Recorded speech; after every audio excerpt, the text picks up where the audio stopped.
Hey everyone. Welcome.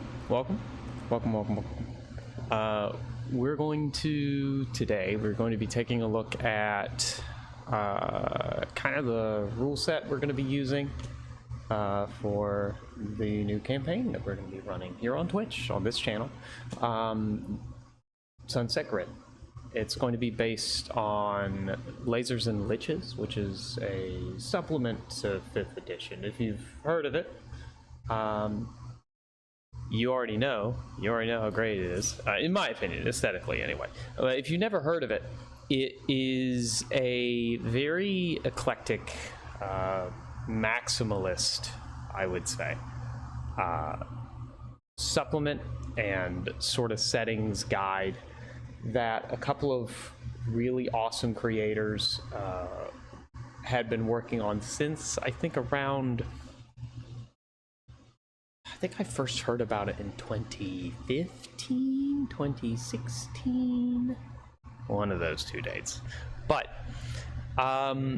they put out, I think, a number of test waves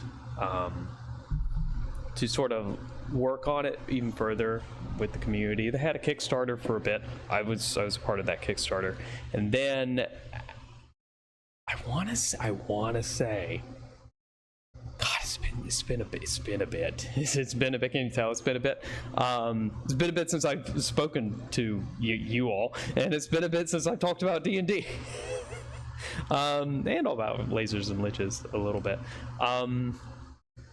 I want to say they released it in sometime in 2020, 2021, when like they did the full release, maybe in 2022, maybe a couple years ago. But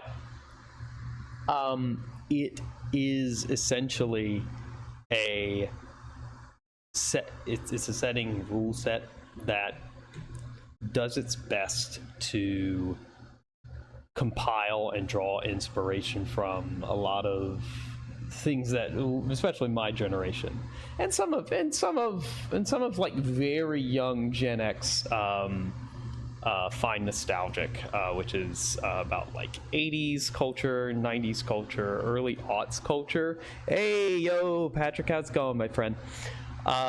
Good to see you. Welcome. Thank you for watching.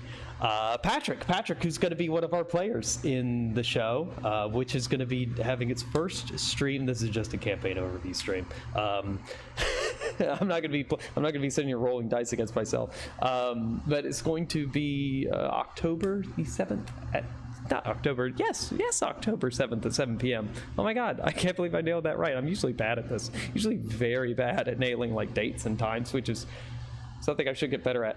But it will be on our schedule after this stream. I'll be putting it on like it might already be on the schedule. It's like an event, but I'm going to fix it to be a regularly recurring. Hey, just 2 days before your birthday? Holy shit. All right, there we go. Well, looks like we got a Scorpio in the house. I think that's Scorpio. That should be right. I think that's right. My astrology is correct. 10/11. Yeah, because my grandmother was 10/13. No. Oh, right. Hold on. No. Libra. That's right. My grandmother was Scorpio. I'm thinking 11. I'm thinking November. See, this is bad. And this is why I should be. I'm bad at dates. I told you all I'm bad at dates. But yes. So, where was I going on? I lost track. I ramble. You all know me. I ramble. You don't know how much I cut out of the podcast of me just like rambling. It's a lot. It's a lot, and which is why it took so long to edit some of those episodes. It is what it is. Anyway, back to the setting and the rule set. The setting is very much rule of cool. The whole rule set is very much rule of cool. So if you, and it's based on the idea of like, if you walk up to someone and ask them, hey, do you want to play some D&D? And they're like, oh, I don't know what that is. Well, you just make believe. You kind of just play whatever, you can just, you play a character in this world and you you just mess around and roll some dice and, you know, have some fun. And they're like, oh, can I play, I kind of want to be Han Solo, but I want a Ferrari, and I also want to have lightning magic.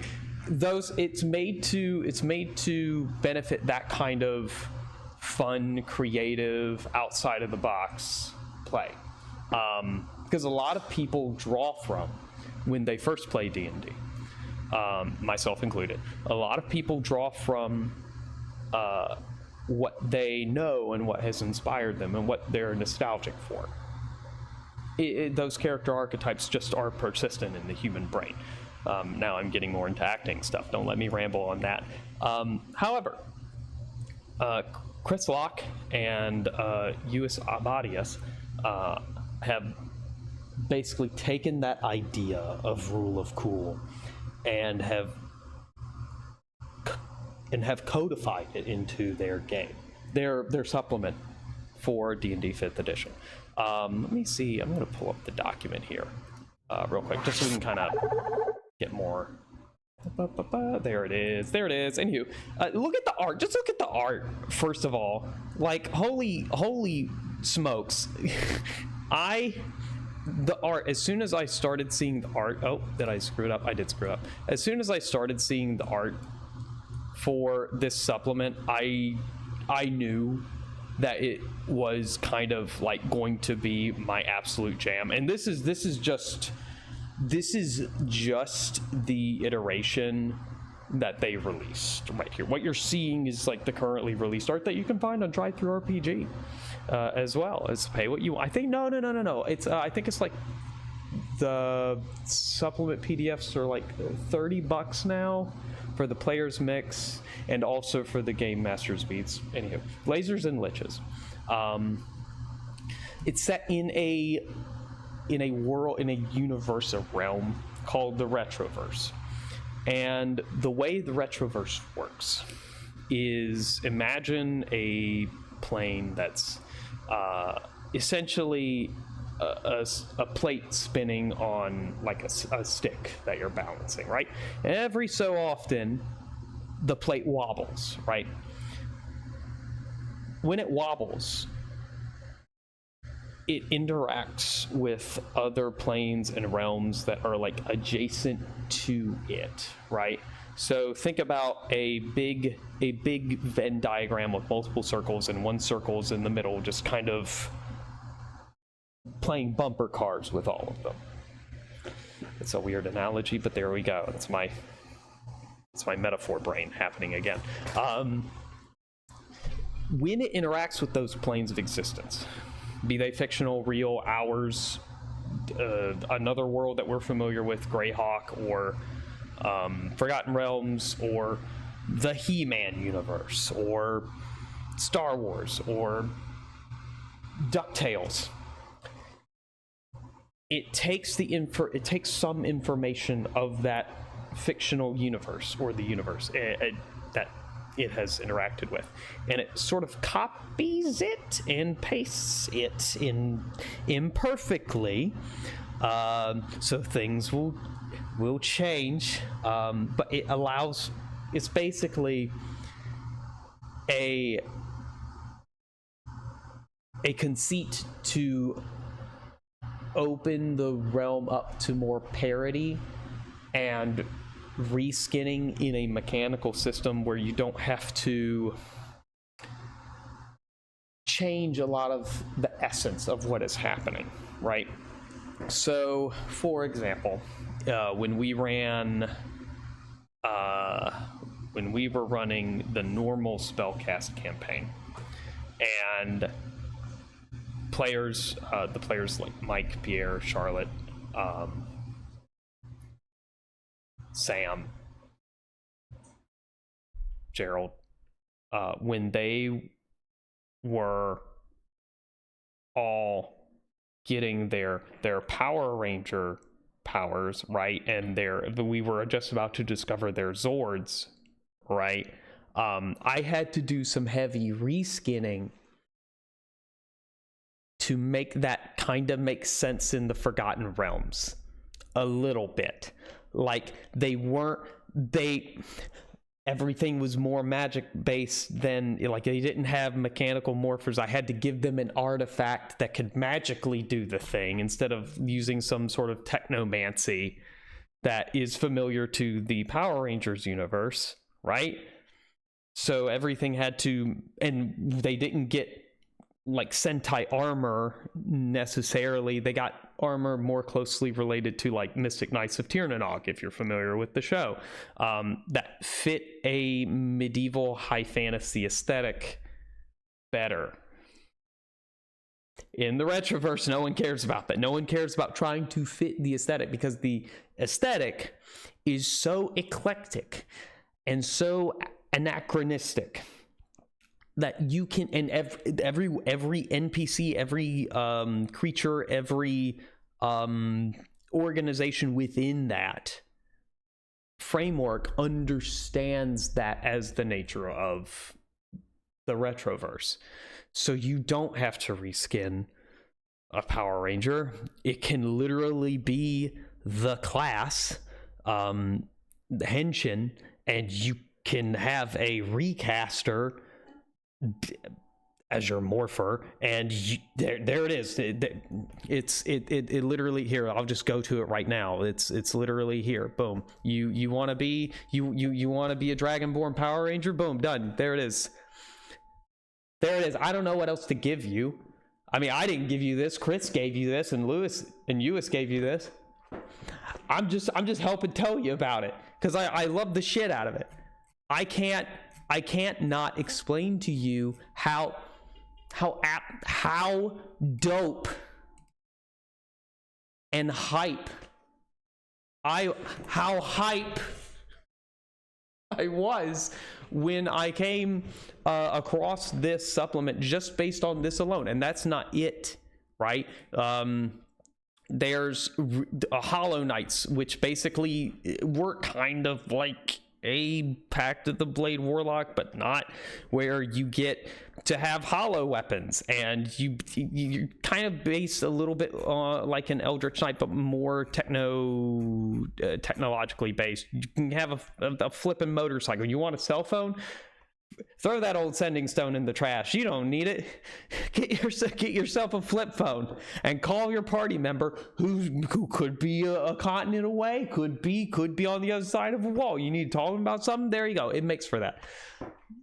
It makes room for that. I have been planning to do something, a campaign. You want to play Triceracop? Well, he's not a cop. He's more like a bounty hunter. But you get the idea. You want to play a dinosaur man who's got a laser blaster and a spell book? You want it all? There it is. You can have it all. You can have it all. I feel like a lot of this is going to, if you have any questions, that's a little spicy image. Everyone didn't prepare for that. I feel like a lot of this is going to be, do you want to play a mimic who's actually a fighter or something? There you go. A lot of this is going to be anyone asking me questions. Can I do this? And me be like, of course you can. Here you go. Do you want to drive a station wagon? Do you want to have your party vehicle be a van with a wizard riding a Pegasus down the side of it while you're being chased by, and I've used this example many times, like cobbled bikers? Yes, you can do that.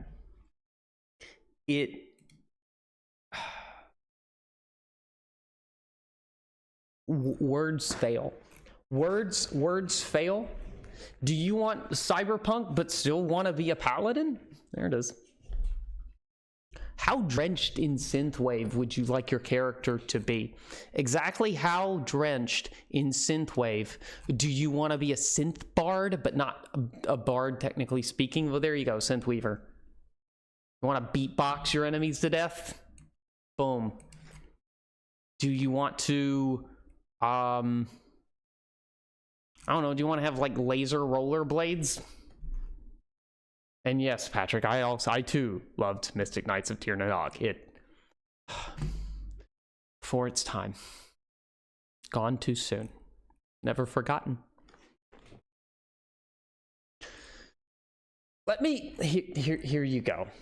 Let me just give you the... And, God, they have so many people who've backed this.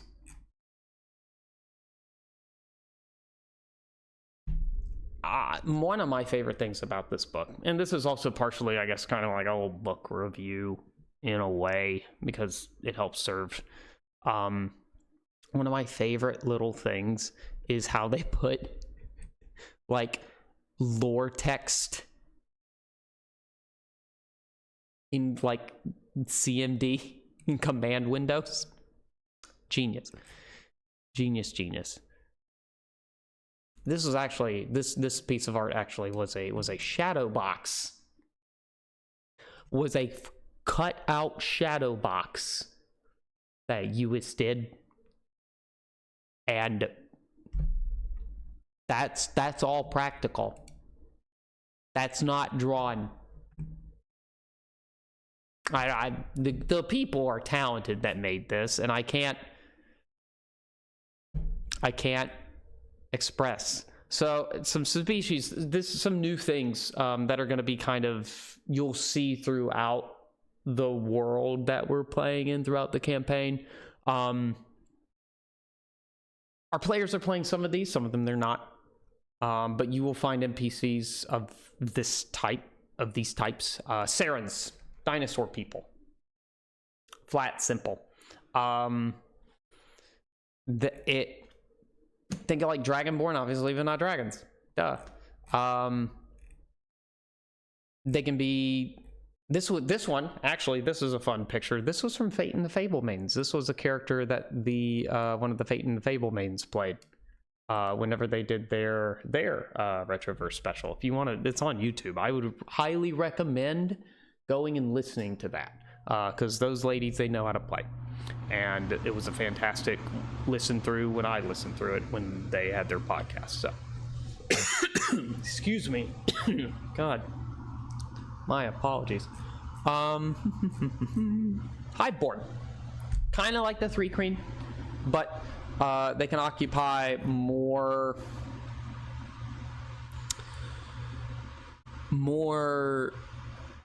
insect niches of insect subspecies, if you will. Like we have a yellow jacket one, right? Who's a cheerleader? If you want to play that cheerleader as your background and be like a barbarian, if you want to do lollipop chainsaw, here we go. If you want to do lollipop chainsaw, you can have a chainsaw. It's in here. One second, I gotta find that thing. Equipment, weapons. I know I'm getting way ahead of a lot of stuff. Some cool armor choices here. There you go. Chainsaw. Lollipop chainsaw. Boom. Be what you want. Rocket Lance. Be what you want to be. There's some cool trinkets too. I love some of the magic items, and we will get into that. Also, there's some additional rules as well. Yeah, they also, on top of these, the 1, 2, 3, 4, 5, 6, 7 additional species / ancestries they've made for the Retroverse. They have added variants for a number of traditional 5th edition species, which some of these I really love. Some of these you will encounter in our show if you watch. We encourage you to watch. So that if this whole supplement interests you, learn more about it. Watch our show. It's going to be fun. We're going to have 4 players. It's going to be Patrick, who's watching right now. It's going to be Sam Strikes, who's a streamer here on Twitch as well. It's going to be Braden, who you may remember if you ever watched the one-shots we did back in 2020 using the supplement. And then it's going to be Charlotte. Charlotte's returning. So not as Savara Vaccaro. But her characters never miss, and so we're excited. I'm excited about this. Let me see. Do I know what people are playing? Yes, I do. So, I'm pretty certain on top of this you will see all the standard 5th edition races and some others that we know and love, because the Retroverse is not exclusive to, for example, you can be a normal human. You don't have to be human offline, which is what Braden is playing. Braden is coming back as Zen, who is his henshin character, Power Ranger, and he's a human. He's kind of he's more of a cyborg, has some stuff, but he doesn't fall under synthetic, enmeshed, which is another thing. It can get a little teeny tad convoluted, but I think that exemplifies how you have multiple options to achieve what you want to achieve, not only within Dungeons & Dragons 5th edition, but within this supplement, depending on kind of what bonuses and stuff you want to go for, and mechanics and features. Where are we going? Oh, yes. Rye.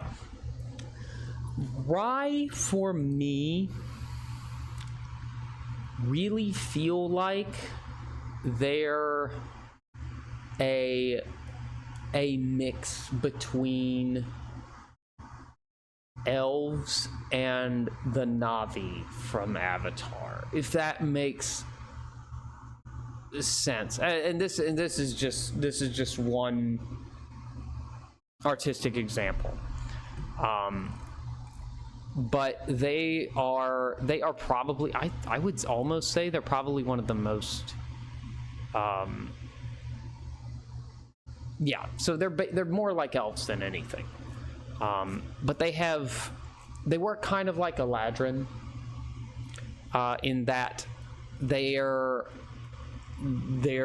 different species variants are in tune with various elements. So you have Aqua Rye, Void Rye, those are fun ones, Celestial Rye, Ember Rye, Fire. Ooh, Razor. What's Razor Rye about? I haven't read much about the. Ooh, but they just get metal. Oh, okay, I'll take that. Storm Rye, that's dope. Stone. Yeah. So in a way, they're like elves, a little bit Eladrin, a little bit Ganassi. The Restless. Magical undead living skeletons of various makes. They can be constructs, they can be just bones. You can be bones if you want to play bones. And they're cool. I just, there's Charlie Brown. Boom, easy peasy. The synthetic. Do you want to play a 7-foot-tall Gundam? There it is. Be a 7-foot-tall Gundam. Do what you want. You're gonna hear me say do what you want a lot for this supplement, and that's the point. That is the point. Synthetic they're like Warforged in a way. They're more, I wouldn't describe them as droids because their life essence, they have a soul of sorts, more like a spark, if you want to think in Transformers sort of speaking, universe. The life spark inside of them animates the construct type body that they inhabit. You can have transmorphers where you can change into like a beast, or like or mechamorpher. Sorry, not transmorphers. That's that delightfully B-rated Asylum movie that your grandmother might have purchased you when it came out because she heard that you wanted Transformers, but instead she got you Transmorphers, and well, it's in your DVD case now, or it's you know, helping balance a table leg. One of those two things. Anywho, Mechamorphers. They work basically just like Transformers. You have a morphing form as a subspecies, different types. Enmeshed are, and I know I didn't go over the Saren types, and that's basically Sarens. Do you want to be a dinosaur humanoid? What kind of dinosaur humanoid do you want to be? Tyrannosaurus Rex dinosaur humanoid, Triceratops dinosaur humanoid. Oh, what's the one minus? Now I exactly, because this is the exact same lack of recognition or remembering of the name of the dinosaur that the kid in Jurassic Park ran into in that one scene when he couldn't say it and they were running at them. I see it so very clearly in my brain, and I can't think of the name of the dinosaur. Moving on. Enmeshed, these are more like your cyborg type synthetics. They have more biological parts to them. And then you have the etc. Do you want to play a vacuum cleaner with a battle axe? There you go. These are less humanoid forms. Think more along the lines of like R2-D2 or a gonk droid, or any, like, do you want to play a sentient cell phone? Do you want to be a Rotom, a Pokedex? There you go. And obviously kind of mean you're not you don't have access to many. Are you going to be able to swing a battle axe as a cell phone? I don't know. I mean, it might not be why you want to play a cell phone. Who knows? A clerical cell phone that like someone else has to carry around, but you get to choose when you shoot lightning at people. That'd be dope. I don't know. It's just an idea. Do what you want. Trogs, frog people, not bullywugs. These are, although I guess in a way they draw a lot of inspiration from bullywugs. I do like that they kind of took the idea of frog people and gave them more variation.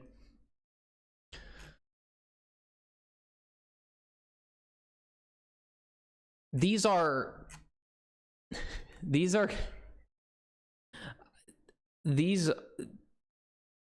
species can be, I would say, from just a review standpoint, kind of one of the more antisocial options, if only because they don't typically live long. They're in a way, they're kind of like you want to play a wacky kobold or a wacky goblin? There you go. You pick a trog, right?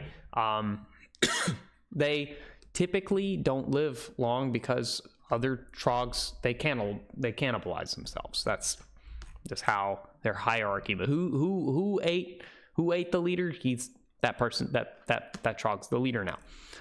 But they have some cool stuff.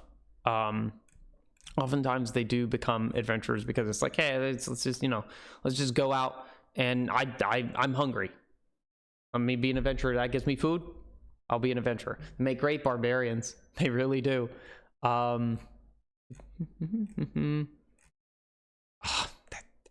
Sometimes I just stop on a piece of art and if you can't tell, Uis is what, just of all the D&D related artists out there, he takes the cake. Whoa, Nari, want to be a wolf person? Done. Easy peasy. And you can be another character from the Fate and Fable Maidens game. Laser corgi, or a corgi with a laser blaster and like American football looking armor. There it is. Oh, and a fanny pack. Fanny pack. You can have a fanny pack. Style is promote. The Dragonborn. Now, when you look at Lasers and Liches, they have a bunch of new types of dragons. Specifically, there's Neon, Laser, Xenon, Tesla, which is one of my favorites, Beat, Code, to sort of exemplify more of the themes and elements that would be present in a game that has a lot of synthwave and cyberpunk and sort of retrowave influence behind it. And so some of the, I just want to make sure that I understand. A lot of these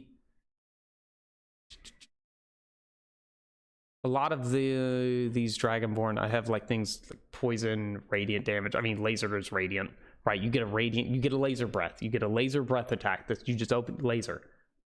That's cool. Let me see. This is, ooh. Oh, so the Neon does fire damage. I thought it did poison damage. That's still cool. Or is it Xenon? Xenon also does... Ooh, Xenon does psychic damage? I'm learning new things. That's dope. Okay. Tesla does lightning damage because a Tesla dragon doesn't have wings. Or it has spines. That's right. Tesla dragon has large spines. They're not wings.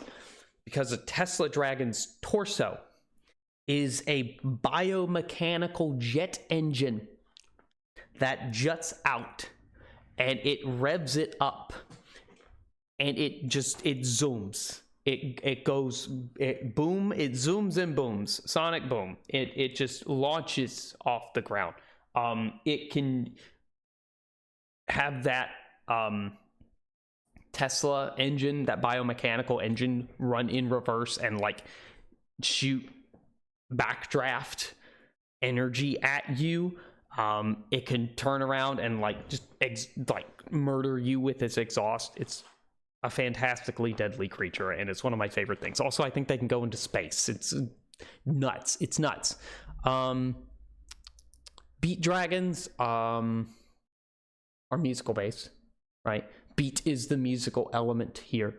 So if you wanted a setting or supplement that has more of a focus on music, this is the one.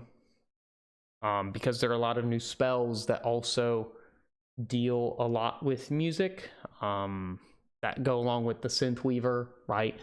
But also benefits classes like Bard. Code Dragon. Oh, this is interesting. I'm just trying to make sure. Radiant. Oh, Code Dragonborn is great. Because you basically get to choose the type of damage with every breath. Code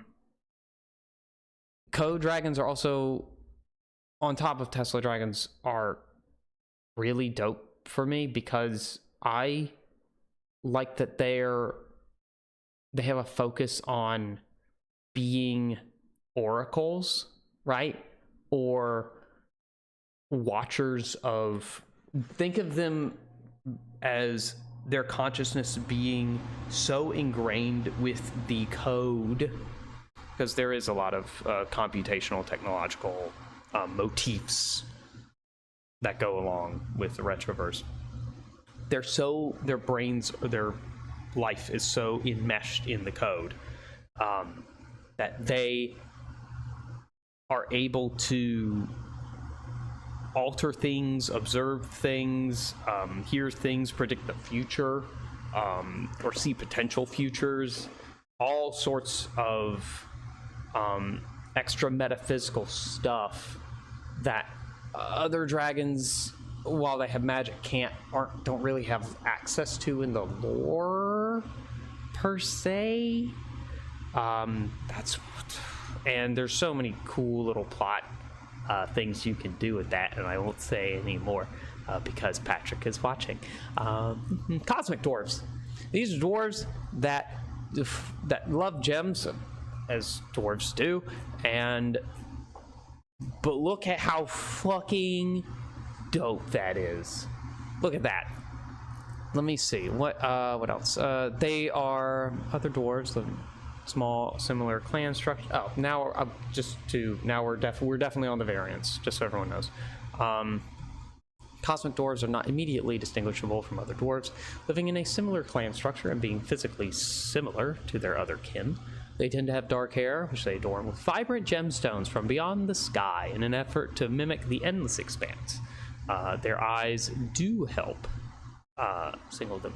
Incredible design on almost all the characters. No, there is incredible design. Mechanically speaking, a lot of this, you'll notice, a lot of this looks powerful and like looks overtuned, and in a way, it's meant to be.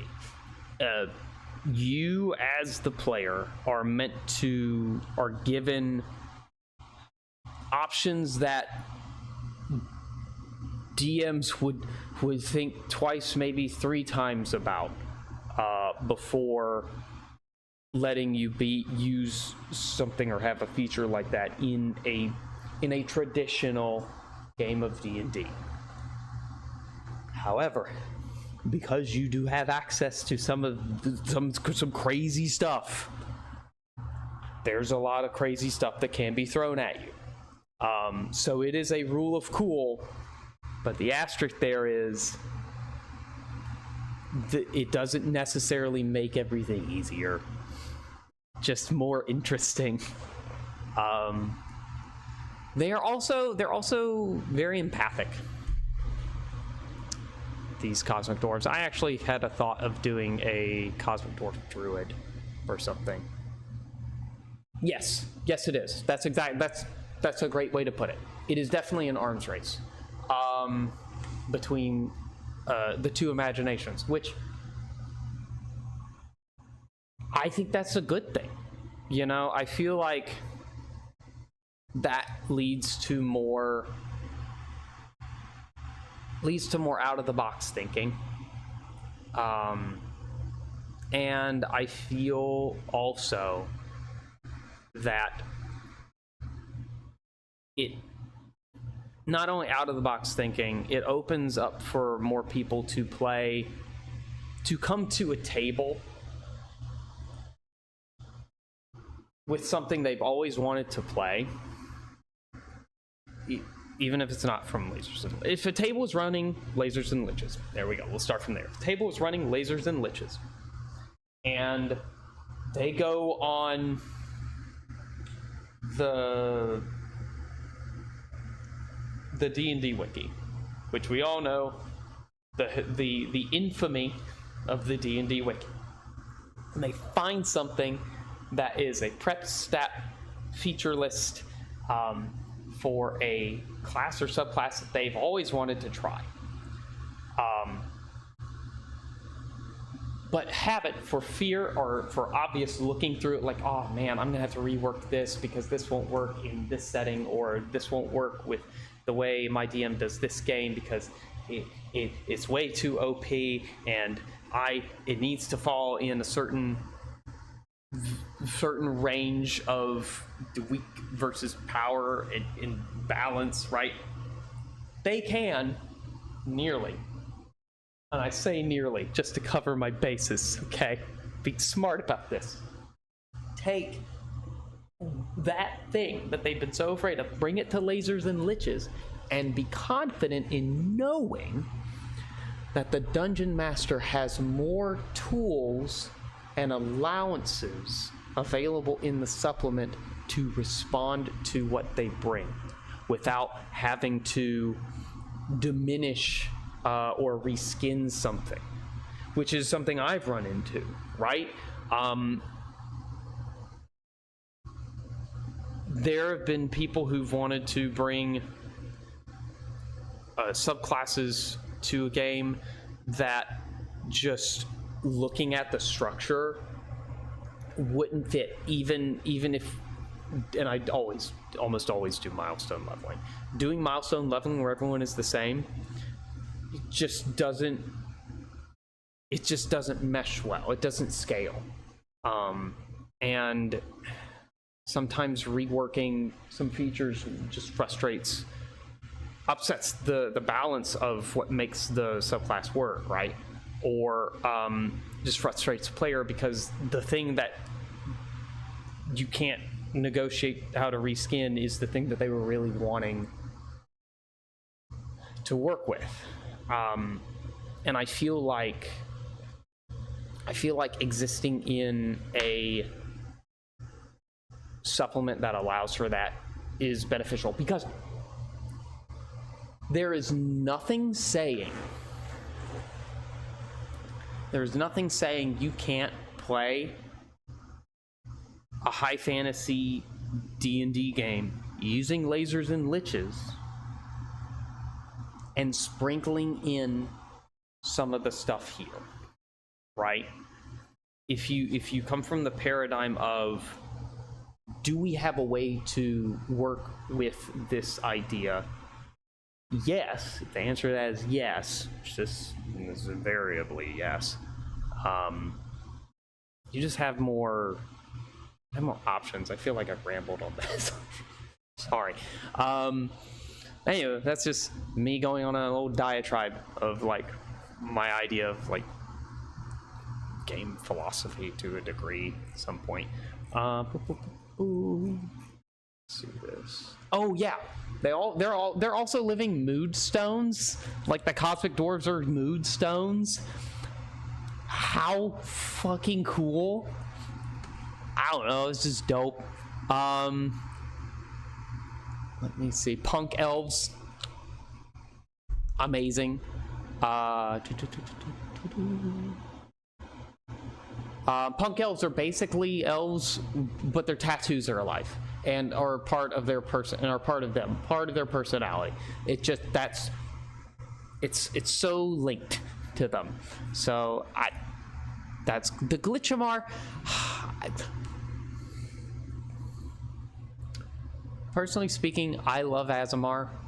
I may or may not would like to play a Glitchamar. However, these are, instead of like celestial angel-based things, these are code-based Azamar, right? So more relation to Control F and binary wings, more relation to computer terms and those types of motifs. Oh, but the fuck, look at the wings.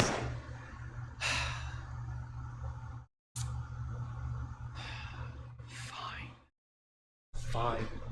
One of these days I'll play a Glitchamar. God damn it. You win me again. Mechagnomes. Gnomes, but they're robots. Gnomes, but they're robots. You want to be a robot gnome? There you go.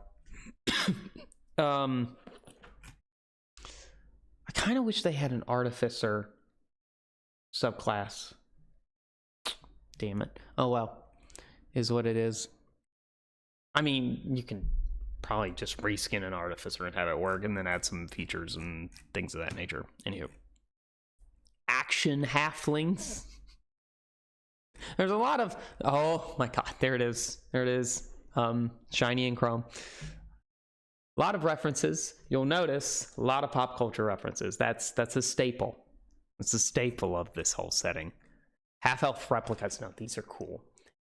These are cool because it's kind of clone. It's kind of based in clones, and so let me get here.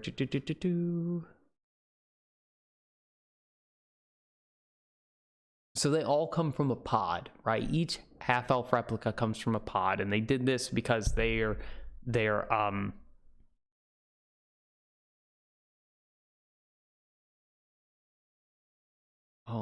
Forgot about this. They're basically hold on. All right, I'm rereading a lot of this lore. That's what it was. So they basically made all these clones to escape this virus that was killing all of them off, in order to preserve their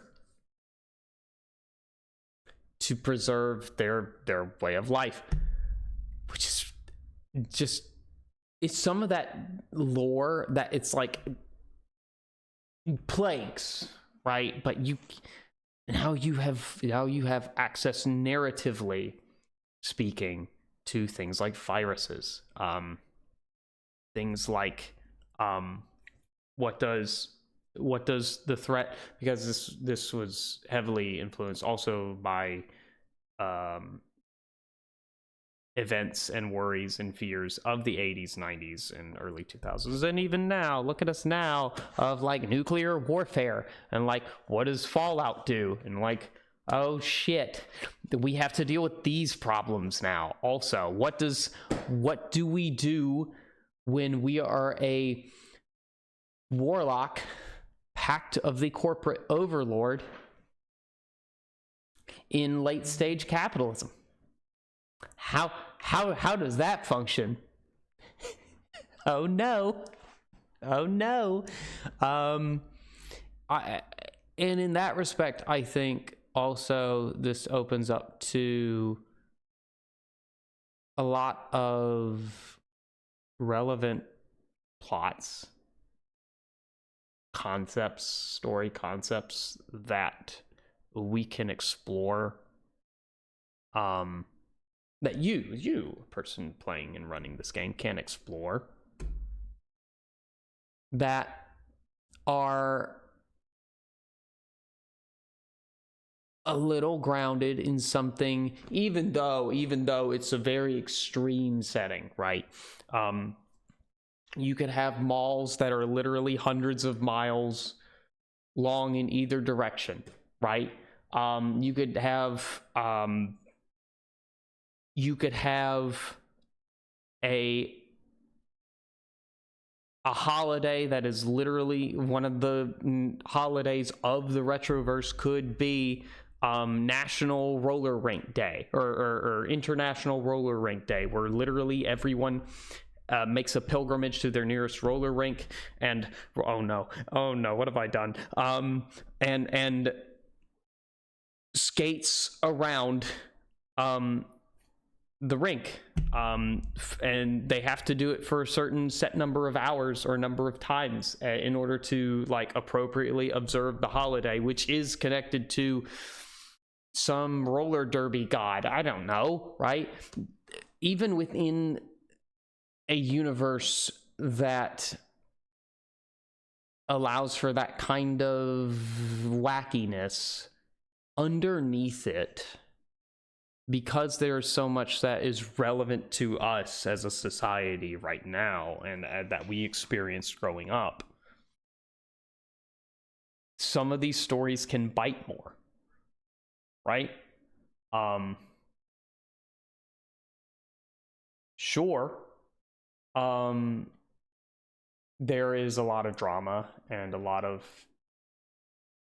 heroic storytelling in a group of players going to fight a vampire who lords over a village under eternal night,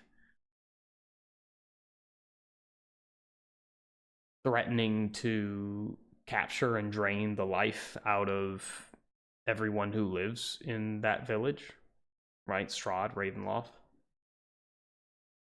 And then there's a story of a group of heroes going to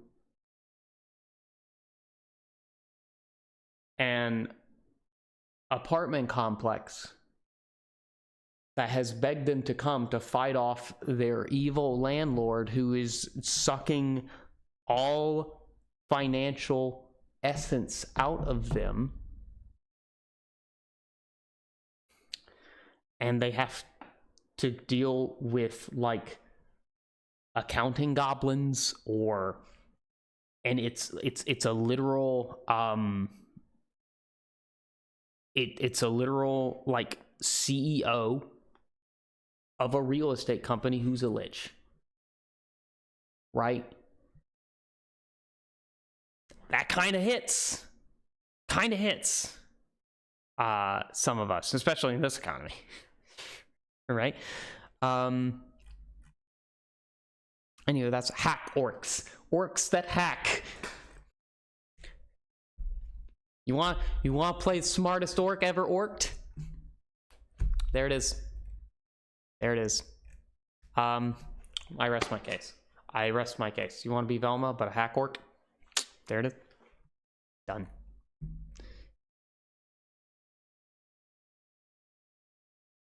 Oh, that's what it... Sorry,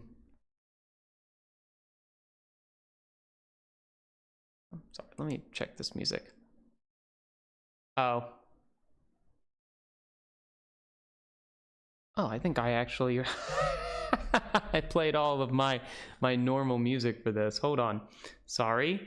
Let's go to this one. Stream Beats by Harris Heller. Very good. Yes, this will work. This will do just fine. Yes.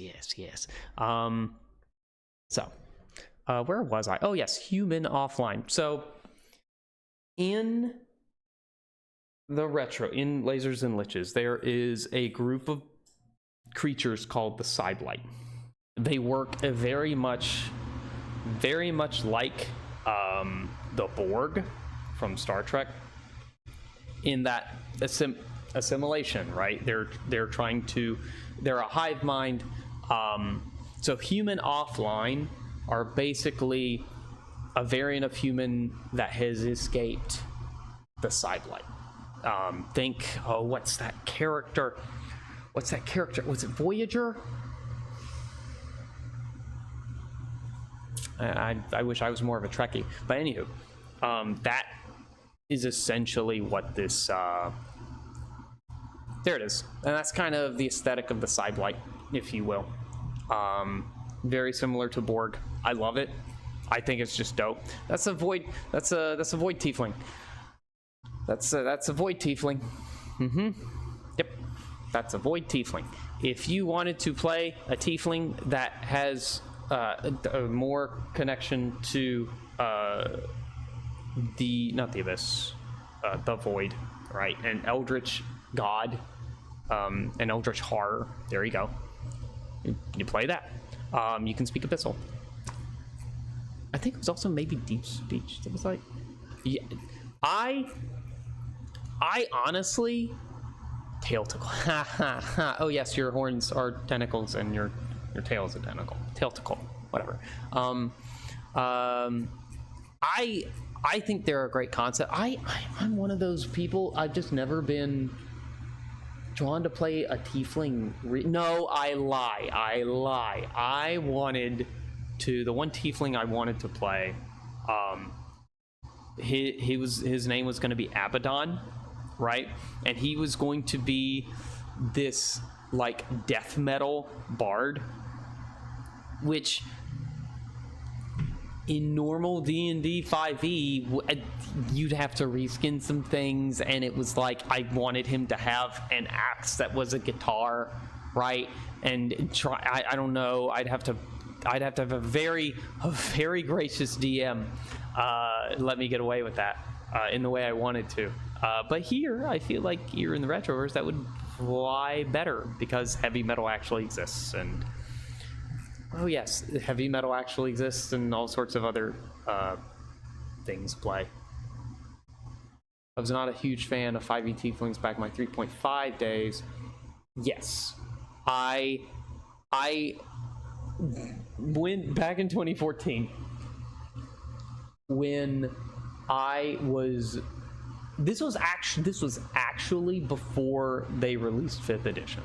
This was when I first moved to New York, and I went to a bookstore to pick up, to like see if they had any. I actually went to a comic book store because I didn't. When I was from in Mississippi, the concept of like friendly local game store didn't click to me. It wasn't like a thing. So the best thing I could think of was to go to like a Barnes and Noble or Books a Million or something along that way, along that line of thinking, or like a comic book store in this case. And I walked in, and they had a 3.5 player's handbook because I knew that I wasn't interested in playing 4th edition so much. We tried to make a character in 4th edition, and I think something in my brain got dislodged. I can still feel it rattling around somewhere up there. I kid. 4th edition is fine. But I picked up a 3.5 e-handbook, and I was flipping through. I liked what I saw, even for tieflings. And then 5e came out, and I just was kind of stuck on. I got the OC bug, and I had a thing, and I was like, oh, I'm inspired, and that's kind of just what I did. 4e came out, and everyone said, "What's that? Pathfinder sounds good." Yes, exactly. That is very accurate. So classes. These are the new classes that are in Lasers and Liches. Some of these are so dope. Some of them are complicated as fuck. Even more so than than I would say. What's the most complicated class in 5e? A wizard? One of them trumps that. One of them absolutely trumps that. Or, well, no, I think in terms of tools available, Druid. I think Druid's probably one of the more complicated ones because it has so many things available to it. But when I say complicated, I mean one of the mechanics is I've read through it 5 times, and I know it works. I feel like I would have to actually play it to understand it. Anywho, apogee. Chosen beings who see beyond reality and bend it to their will. Essentially, if you wanted to play Neo in the Matrix, from the Matrix, that's your class. You are Neo from the Matrix. Congratulations. Primary ability is intelligence, of course, because they have to be able to use their imagination to literally meld the retroverse. They manipulate the code, the underlying code of the entire realm. For example, if someone knows how to drive a car, this is a very, very, this is a better one. If someone knows how to, applicable to me, how to fly a plane or drive a car with a game controller, right? Better, and they don't, and it would, they have proficiency in video games, which is you can do that here. And they are forced to drive the car, the apogee, but they don't know how to operate a wheel or a stick shift or whatever. The actual apparatus or a plane's actual joystick. The apogee can bend reality to turn the steering wheel into a game controller, so that, or the joystick into a game controller, so that they can operate the piece of machinery. They can do minor changes to the world around them. They know kung fu, right? It's very much bent in that idea of being able to do more to shape the world around, or how wizards and sorcerers bend magic with meta magic. They bend the code of the retroverse.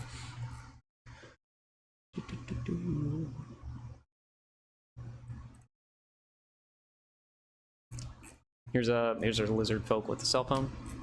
Oh yeah, here's Strahd as like a DJ. You know hack fu, that's what it is. It's hack fu. It's dope. I love it. Hold on, got a text from my wife. Let me answer her real quick.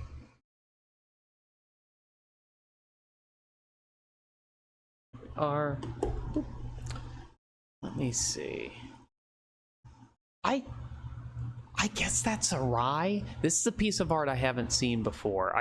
It might be connected to a species they didn't release but might have been thinking about.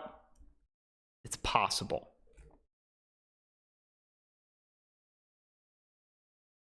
Oh yeah, this class just basically gives you the ability to fly, like Neo at some point at 3rd level. For a little bit anyway. You get bullet time. That's dope.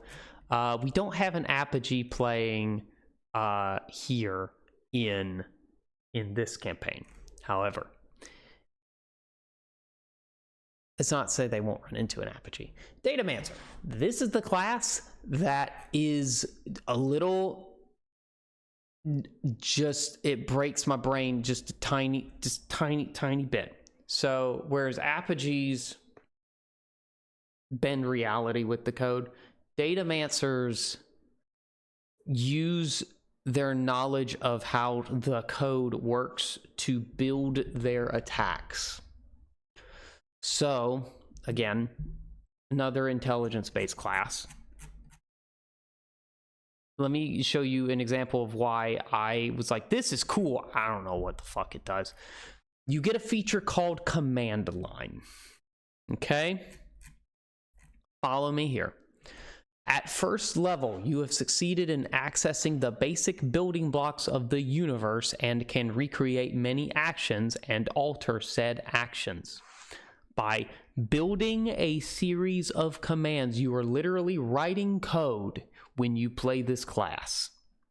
Some commands are harder to recreate than others, meaning you must rest before you use them again. Commands that have limited uses are denoted in their description. Otherwise, you can use the command as many times as you would like, even multiple times in the same command line, unless the command says you cannot. It's its own coding language. Let me see. So, creating a command line takes the place of your attack action and potentially your move action, but not your bonus action or reaction unless you use a command that specifies otherwise.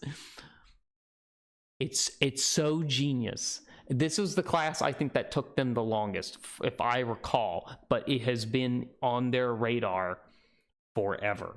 And it's easy to see why. Let me see what's an example of. Actually, I think they did do an example a little bit up here. So you want to move, right? You can use a command to add more movement. You can do a melee attack. You can upgrade the dice of said melee. This is just an example of the command line. And then you choose to do fire damage with that. It's nuts. It's nuts.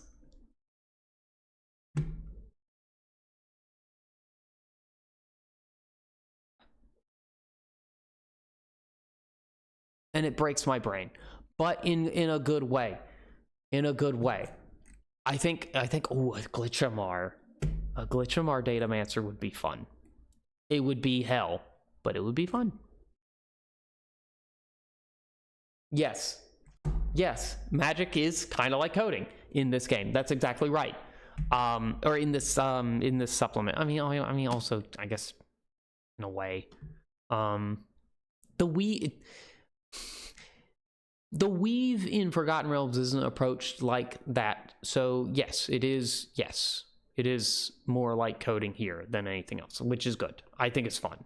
I think it's like such a unique way of thinking about it. Which allows you to do more with Like, out of all of these classes that a player can fucking break, I think Datamancer is one of them. It's gonna, Jesus Christ. You can do, like, you don't need spells. Do you get spell slots? I wonder if you do get spell slots. Hold on. Meh. Scrolly. Ah. You have some spells known, but like, it's about your coding. It's about how good you can rubber duck your code, right? Let me see here. The defragger. Have you ever wanted to play a paladin, but your paladin is essentially an antivirus? Have you ever wanted to play the pill from Osmosis Jones? There you go. This is the class for you. You can also spawn. This is one of the best things about it. You can spawn an extra set of arms, which allows you to do this, where you can have a shield, have a longsword, right?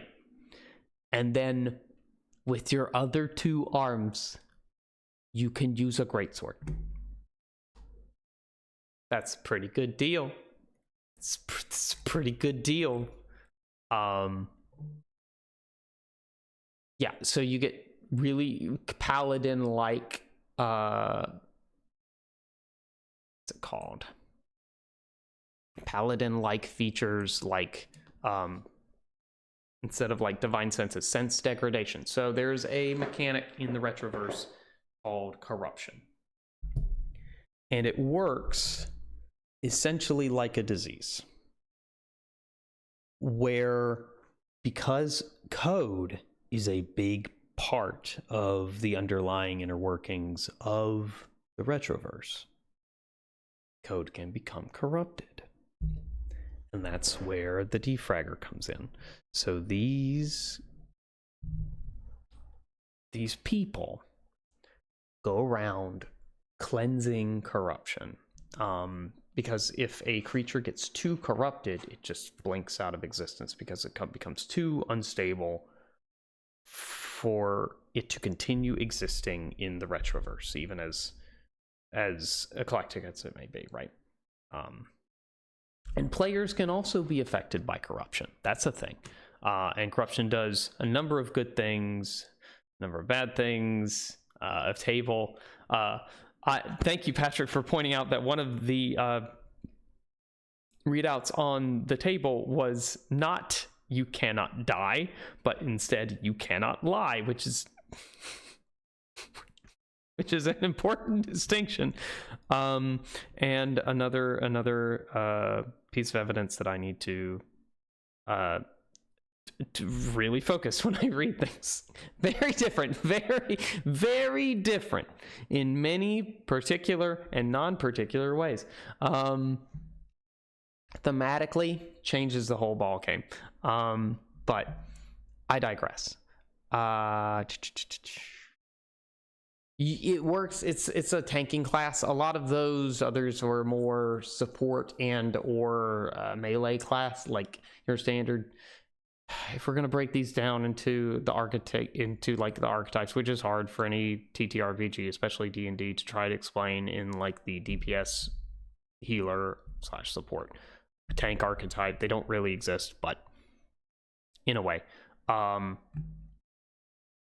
it falls. I guess it's better to say that it falls into a paladin-like archetype of being a half-caster. That makes sense. It's a melee half-caster with paladin resemblances. Oh, and anytime you, instead of like ability score increase, they call it power up. I just thought it was cute. Oh yeah, there is a defense expert. So it is definitely more geared towards tanking.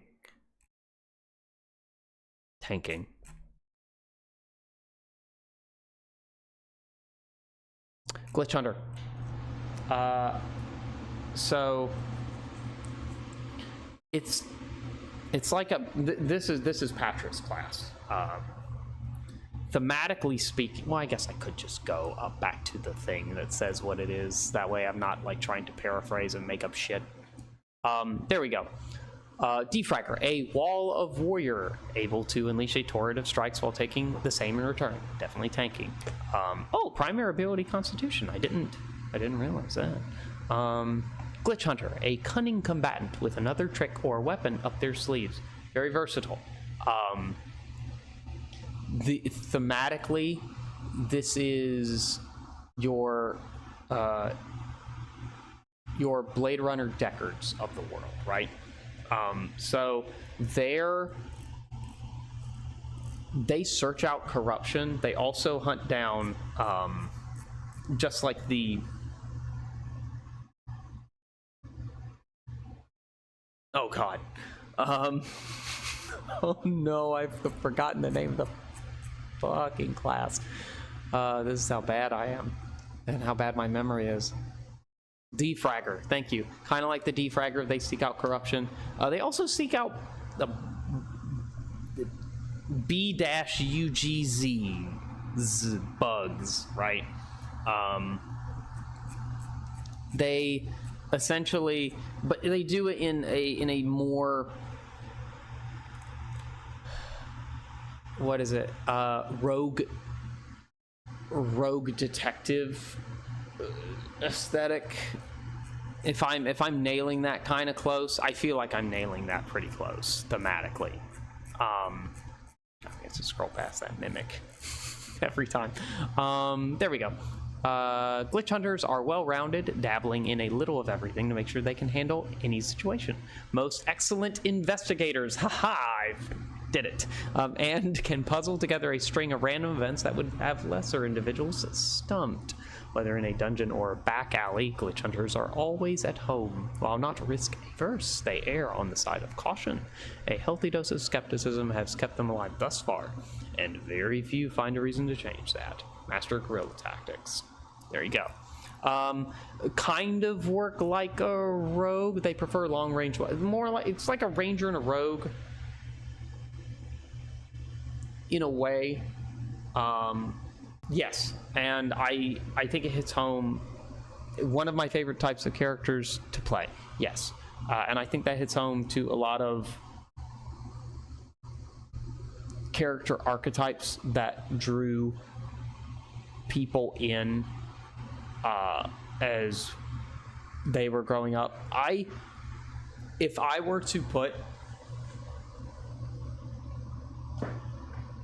for example, I feel like the Punisher could fit in here to a degree, although he's more like a Vengeance Paladin. But that's, if you wanted to play a Vengeance Paladin but have a laser blaster, there you go.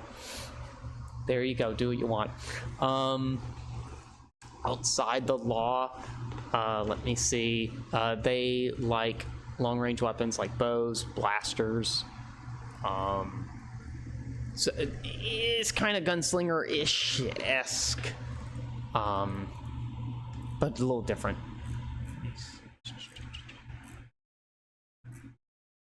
Yeah, bug basher. There you go. Done. Let's see. What's up? What's up next other than that? Where am I? Ha. Henshin. A warrior of destiny, regardless of their ability. Henshin, essentially, they break down into 3 subclasses, right? You have power, magic, and they're called masks. Power, magic, and speed. When you have a nobody form. That's just me. That's just me. If I was in the Retroverse, I have no powers. I'm just a dude. I'm nobody, right? And then you have a recaster, which you use, and you change into, one could say morph, if you will, into your heroic form. It's definitely based on Japanese tokusatsu and some anime. So it's very much ingrained. Magic Mask is your is relevant to like Sailor Moon. Power Mask is relevant to Power Rangers. Speed Mask is relevant to Kamen Rider. You're a martial class. You get a network weapon, which you basically summon. It's a special weapon. It works kind of like Blade of the Pact of the Blade Warlock in that way. Hollow Knight, a tricky fighter who relies on holographic weaponry and illusion magic. So you basically work with hard light, right? And the concept of, I think it like has some, if I recall, where's my page down button? Nope, that's not it. Nope, I have to wake up my keyboard. There we go.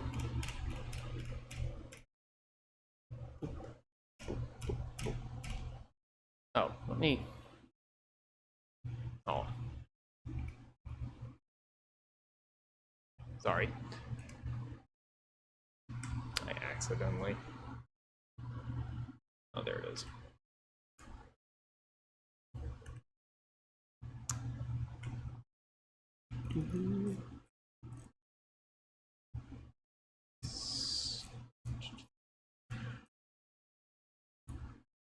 Game cartridges as the ammo magazines for a laser blaster, I think, is flash cartridges are just great. Another one for Peyton the Fable Maidens, another character design from there.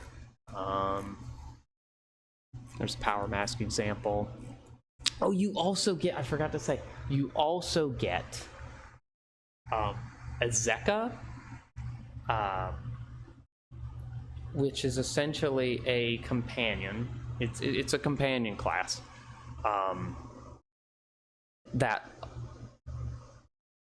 is a mechanical creature of your type, kind of matching your symbology, right? And when you are in a dire situation, you can tell it to Zekamorph to a sort of exoskeleton form that you can get into, and you can fight while inside of the thing. That's cool.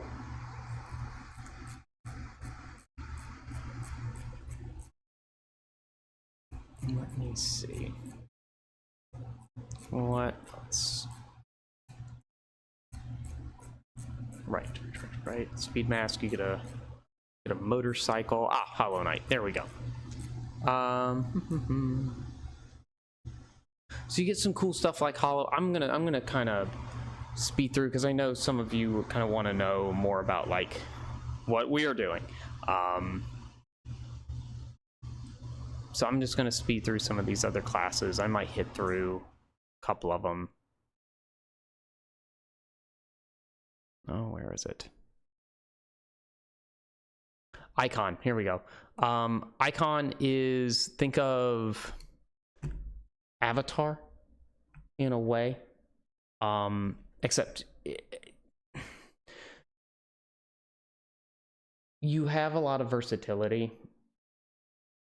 It's a class that if you don't know, if the book or the supplement doesn't offer a niche for you, you can build kind of what you want using the elements that are present in the retroverse. And so as you grow, you can sort of tap into different elements. So like a fire element, a water element. It's kind of a way of the 4 elements monk, but with like 6 or 7 or 8 elements. I forget how many. But it works kind of like that. You can do more than melee. You have weapons capabilities. You can augment your weapon attacks. I like it. Charlotte's going to be playing one of these. And then Synthweaver is an agile musician who pulls magic from the beat of the world. Synthwave bard, but more a little bit different. There's a bard in here. And the other ones are like really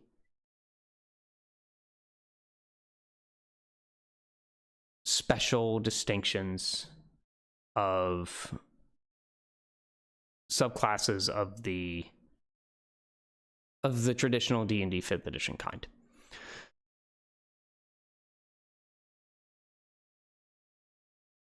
the way that the world of the Retroverse works. Actually, let me pull that up. Now that I'm going to kind of go into that.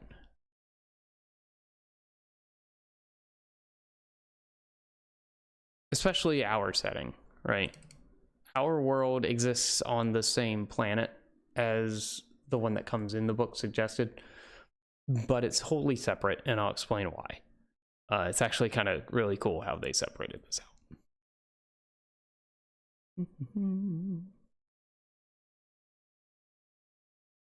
There we go.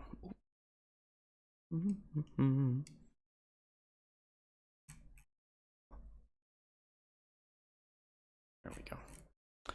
So this is their, sure it's actually showing, yes. This is their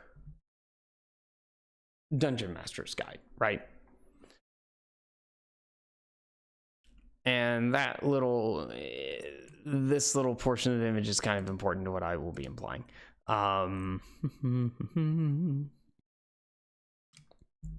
The Retroverse, the main planet of the Retroverse is Cube. It exists on a cube-shaped planet. Cube, not Minecraft inspired. Very important distinction. It is more of a Rubik's Cube, right? If you want to think about it in that sense,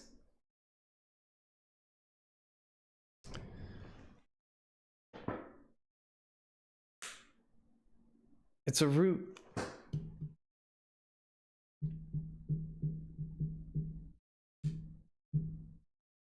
Sorry, I lost my train of thought. If you want to think about it in a sense of a Rubik's Cube, each face has 9 quadrants, right? And each of these quadrants have different elements that they are based on, or different inspiration that they draw from in order to inspire their landscape, the type of civilizations that exist within them, the types of creatures you'll encounter, the types of adventures that you'll have inside of them. And just like a Rubik's Cube, things can shift.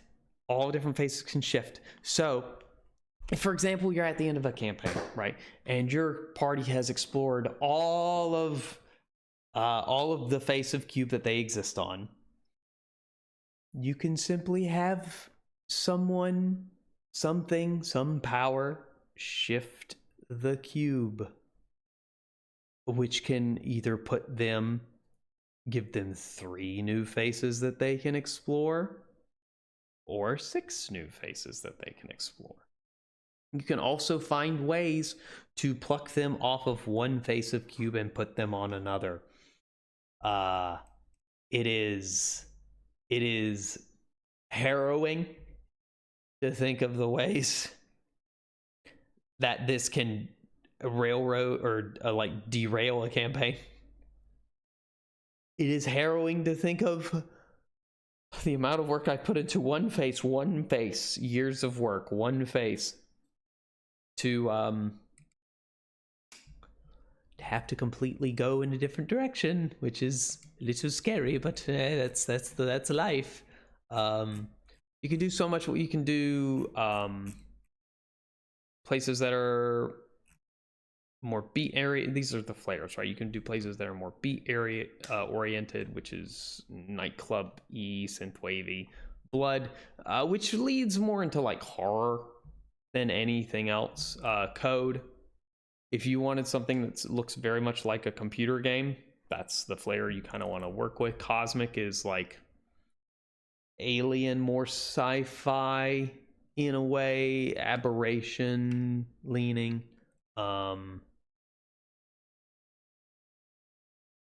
Dazzle is very much like good vibes, like sparkle, shiny things. Sire is definitely just straight up science fiction without the space sort of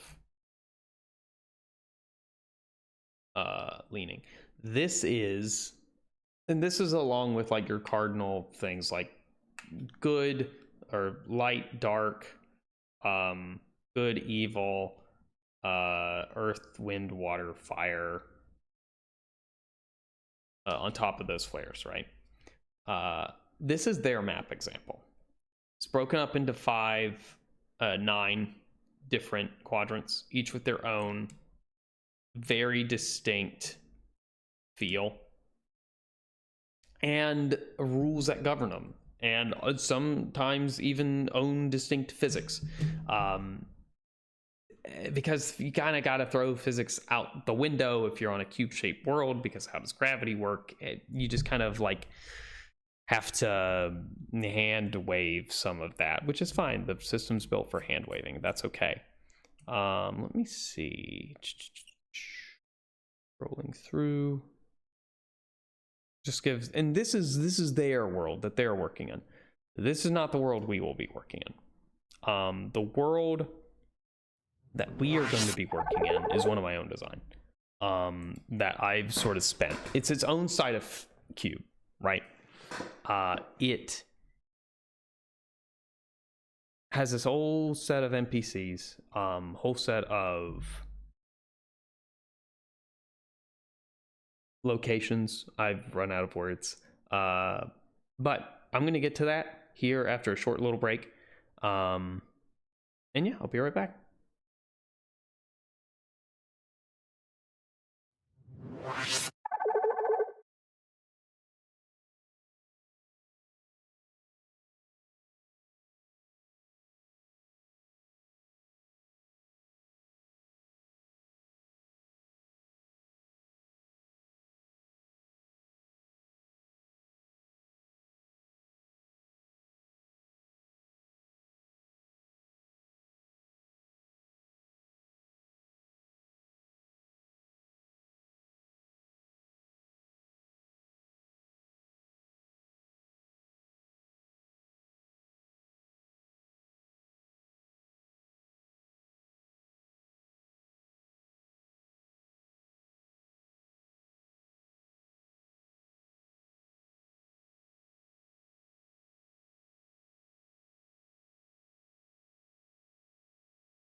There we go.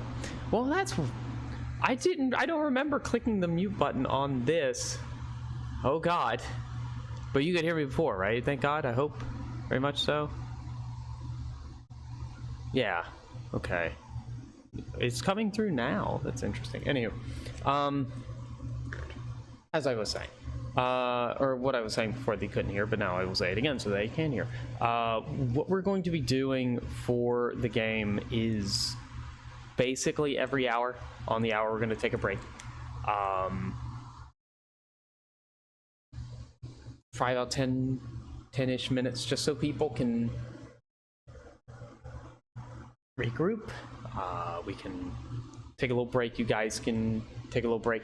Though sometimes it seemed like you were responding to people I can't see in chat. Oh, indeed. No, it's oh, well, I guess I'm more talking in like just a general to an audience point of view. Oh, thank you, Sogli. Thank you for the follow. I appreciate it. Sogli X242. Thank you so much.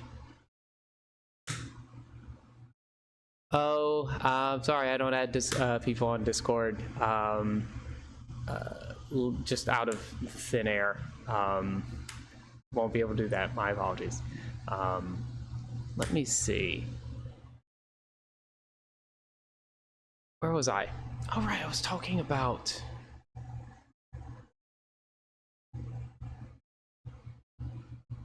Right, it's basically how the show works. Where do I kind of want to? Do I have it? No, that screen's not ready. I was thinking about showing people an example of kind of what I had set up for the game, but it's not. I still got to add some people's information. That's it. Maybe it is. Let's take a quick peek. Yeah, there we go. Yeah, this is kind of just what it's gonna be a little bit for the game. I'm gonna be up here in the top corner. We're gonna have something in the middle here, something in center here. You'll learn what that is when we get closer to the time. These little screenshots are just kind of little things I've added. Where it reads tests will just be their character name. But I promise you, it will be more than just talking head and talking head format. I know that's not what you like. No.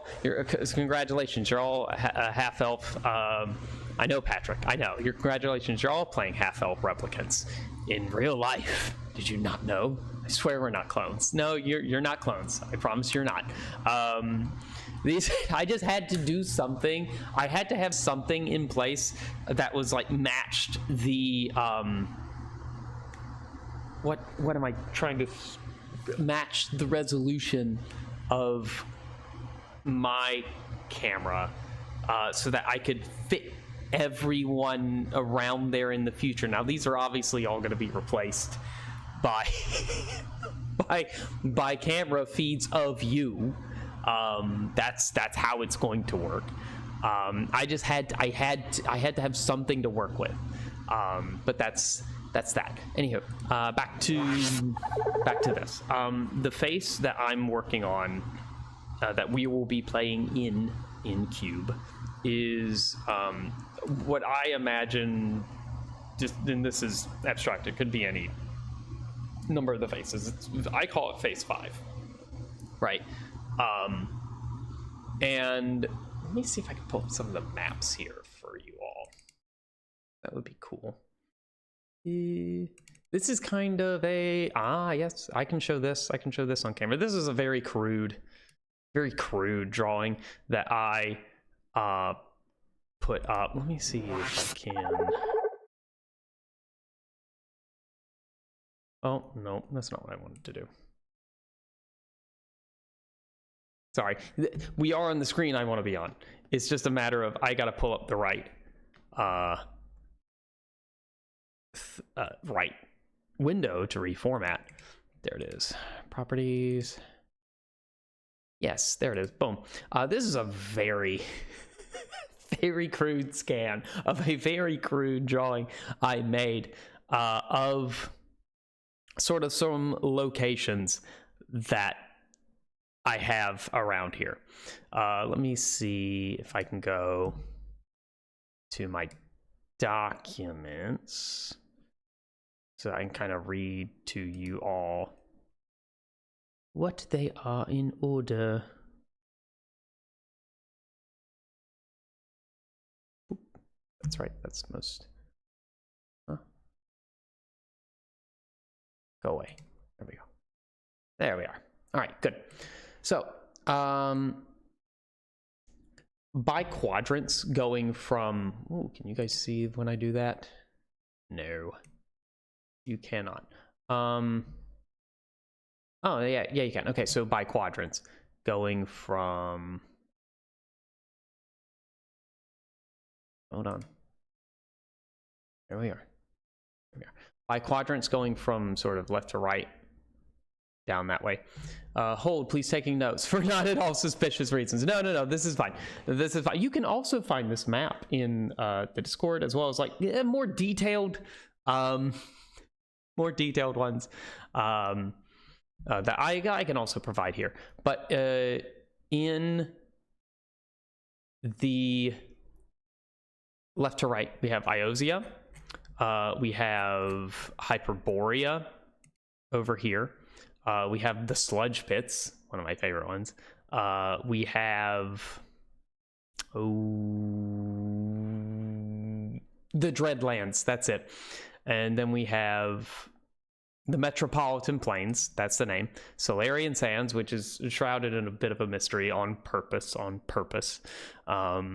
We have the Tangaroan Sea, with a little bit of a coastline. That's important. We have Phenomena, and then we have the Orakian Badlands. Generally speaking, biomes wise, they do. If we reverse engineered these, we could identify some flares that I was speaking about. When you're creating places on Cube, especially quadrants, you're supposed to look at the central quadrants base element, and that influences all the quadrants around it. I kind of didn't do that, and I kind of didn't like build them the way they are designed to be built. I just kind of like had I want a quadrant that's all radioactive sludge and like wasteland, and so I just did that. And if you reverse engineer it, you would find that. Or I wanted a quadrant that was a lot of horror and like a lot of coming of age, like horror movies, like coming of age movies and horror movies, like oh god, like Nightmare on Elm Street, or I almost said Nightmare Before Christmas. Well, I mean, there is Sleepy Knoll. There's a Tim Burton-esque town. Even though Tim Burton didn't direct that movie, he did write the script. Anywho, cosmic horror as well. I wanted something that was kind of nautical in a more pirate sense. But also in a more beach kitsch sense as well, and like beach aesthetic, and like that's why you have the city of San Angeles there, right? I wanted something that allowed for high fantasy. That's why we have Phenomena. And then I love deserts, so I put in a desert area. You could probably tell Solarian Sands is going to be another desert area. So I have two of them. It is what it is. I love deserts. But the Orakian Badlands is very much kind of it draws inspiration Arrakis, right? So it draws inspiration for Doom, the Worm Drifts. It draws inspiration from Mad Max in Bunker Town and Vroom Vroom. Has a little bit of an Aladdin influence there, and Mos Grabah and Star Wars as well. I just combined those. Slameni Plateau, that's essentially, it's diesel punk Stalinists. It just, I don't know, it makes for a funny and fun time.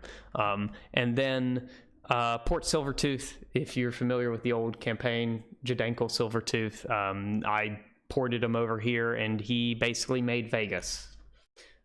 Because of course he would. Let me see. We can go into more detail in the player maps. Let's do that. Sounds like a fun time. Let me see, quadrant 1 and 2. There we go. All right, let me. Sure, this probably looks. Oh, it fits.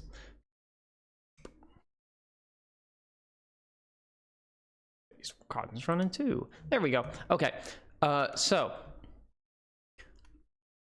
Iozia is essentially mostly all ocean. With the exception of one big continent called the Iosian Peninsula. The Iosian Peninsula is unique in that it's a landmass that doesn't have dirt. The top of it is one continuous.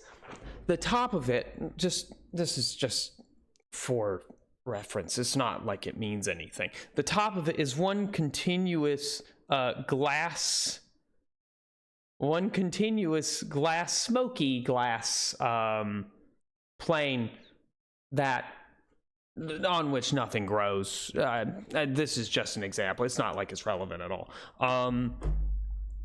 The Data Falls is a break in this landmass, out of which this very viscous liquid pours and has basically taken over the water of the sea surrounding it, so much so that it's now called the Sea of Ios. And if you try and swim in the Sea of Ios, first of all, you can't see through it. It is opaque as hell. And you'll cut yourself because there are so many little shards of glass floating around in there. And there's glass bergs. You have to actually have a special kind of boat with a special, like, piercing resistant hull to travel safely through it. Also, there's hollow beasts, and which is the only things that could actually live in this kind of environment, right? Which are essentially holograms that have their own life. They're a special creature in the Game Master Beats book. The Iosian Netocratic State is housed in the landmass. It's essentially a technocratic hermit state.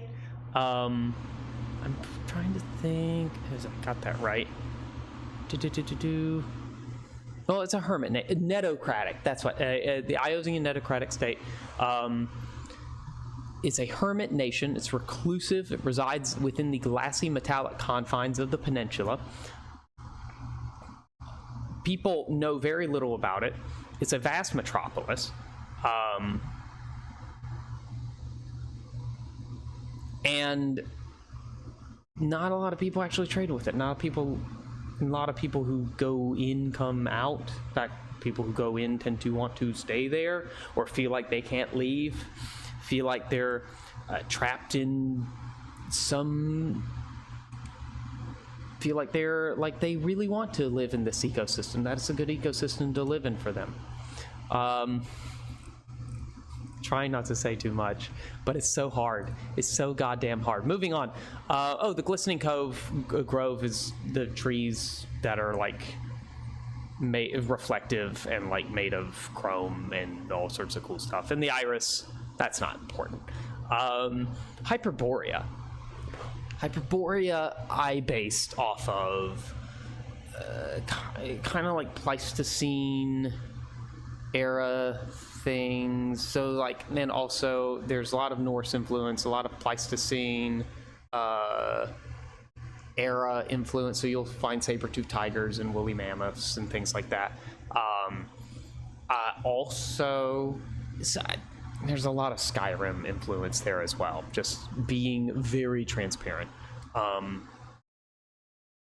There is occupied by the United Jarldoms of Isgard, which is your Norse influence, and then you have another one I was tempted by. Yes, another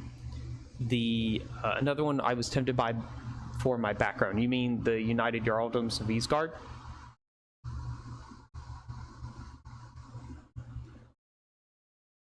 If so, it's a really good. In fact, we have to. I know we have to. Oh, the region in general. Yes, the region in general is. I love it because I think. For me, politically, I think I've developed this one probably. I'd pay this one more attention than some others, just because it's one of the few regions where you have two major political powers that have to regularly deal with one another. Yes. Ooh, I like the idea of an outsider playing both sides of the territory dispute. Oh. Smart. I like that. No, it's a good take. There is a territory dispute here. The Yanaguni Empire is. I based it more on East Asian influences. So you have these two entities that occupy the same space, and it's basically a resource-ish struggle. There is some history there, as well as that I also don't want to get into. Shit, it is what it is. But anyhow, but they work together. They do work together on one portion called the Truce March, because all of this region borders what's called. Am I going to go next? Yes. Thank God. That was the good borders these sludge pits. I'm glad I have this big, beautiful gray square saving my butt, and I really should look at. Okay, good. I skipped over that. Perfect. Great. This region that I don't want to show people. This is Solarian Sands. You're looking at the player handout version of Solarian Sands, but underneath this gray square is a lot of stuff. A lot of stuff I don't want to talk about right now. Anywho, in the sludge pits, this is essentially a quadrant that I wanted to be, in a way, kind of like Mordor, but more nuclear fallout oriented, more like comical supervillain oriented, over the top Captain Planet supervillain stuff, Powerpuff Girl supervillain stuff, any iconic villain that you watched in cartoons, in mostly particularly cartoons, I wanted to bring here because they were kind of heavy influences for me and how iconic, especially the ones I've included, for how iconic they were, for like the things, the forces of evil they represented in the world, and like how it was important to work against that in a way. One of them I might change. because I don't think I have one of them fleshed. No, I do. I remember. I fixed it. Yes, I do have. Yes, I do have. Yes, I do have. This is going to change. This one right here, because I have a name now. I have a name. If this one's going to be, was it? Yes. This one is going to change to hexabyte. Because I was just like, originally it was going to be a Powerpuff Girls reference, but hexabyte, that's gonna change. So I need to change that on y'all's maps too. Don't let me forget. Crimson Cranium. Oh, Mount Serpentis also was going to be a He-Man or no, it wasn't. It was either a He-Man reference or like a G.I. Joe reference, where like Cobra headquarters or something. It was one of those two, and then like hexabytes there now, and there's more on why that is. Crimson Cranium is a reference to the Red Skull, right? Bog of Decay. Serena Corundum in Thornwood is very much Queen Beryl from Sailor Moon. Mansion of Malice and Zid or Lord Zid, and the Isle of Malice is Power Rangers reference. Ripper's Sanctum and Ripper, Shredder. Mr. Smolders and 5K Island is Mr. Burns.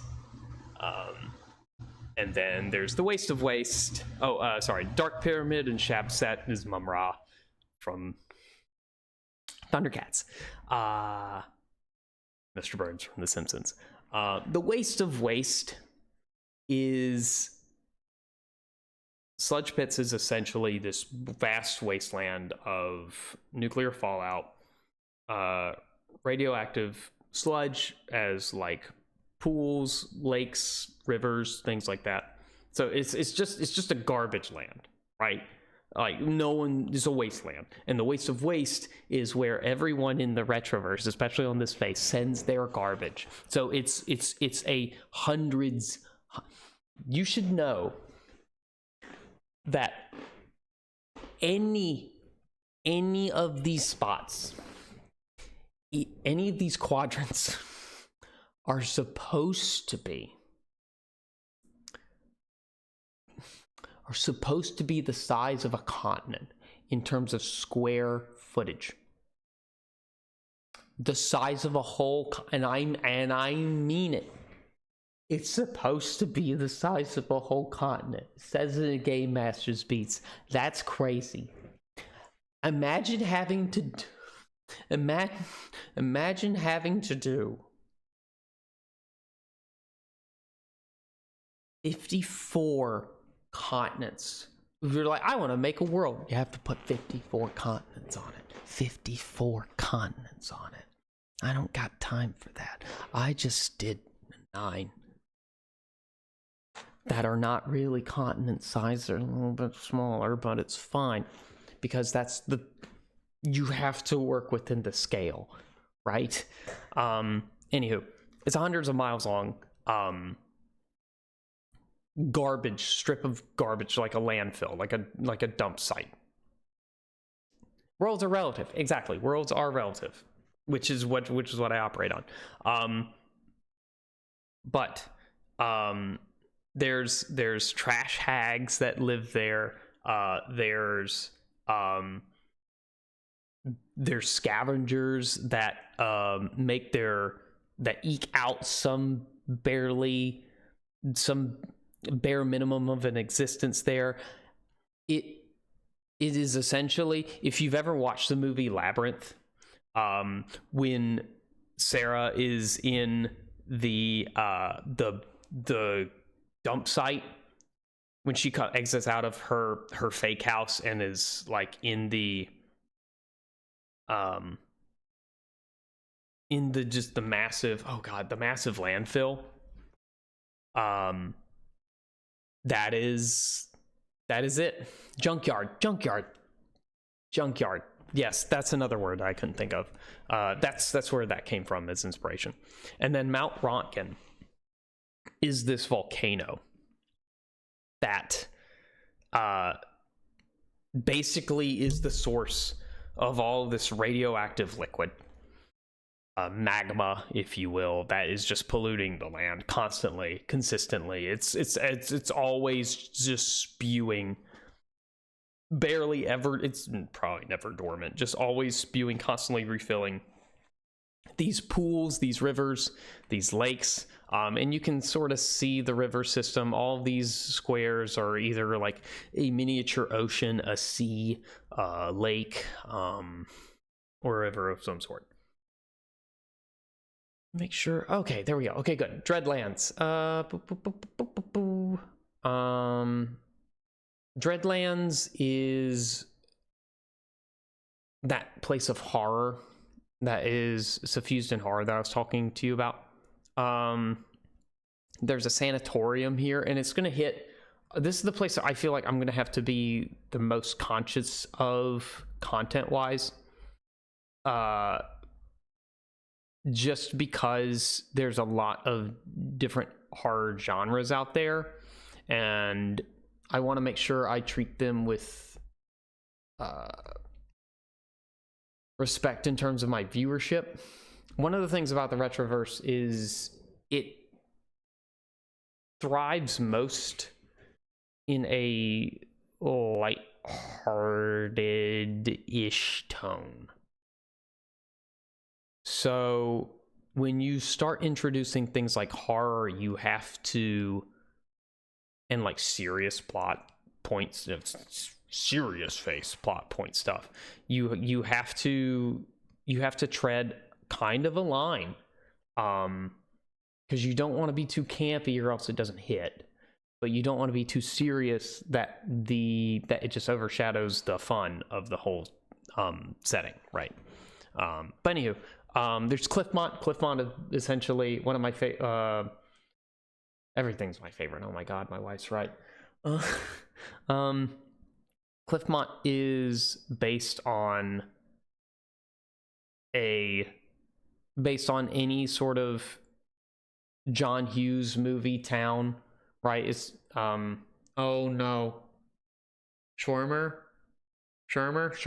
Yeah, it's based on small, medium town America, places and coming of age movies, where teens get up to no good and various hijinks occur, and there's all sorts of like undying slasher villains or horrible things that happen, like Killer Clowns from Outer Space or The Lost Boys, things of that nature, right?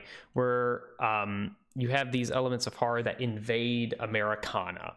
And that's kind of what I wanted to base that town on. And it is seaside. You have Kingsmouth, which is very much like your Lovecraftian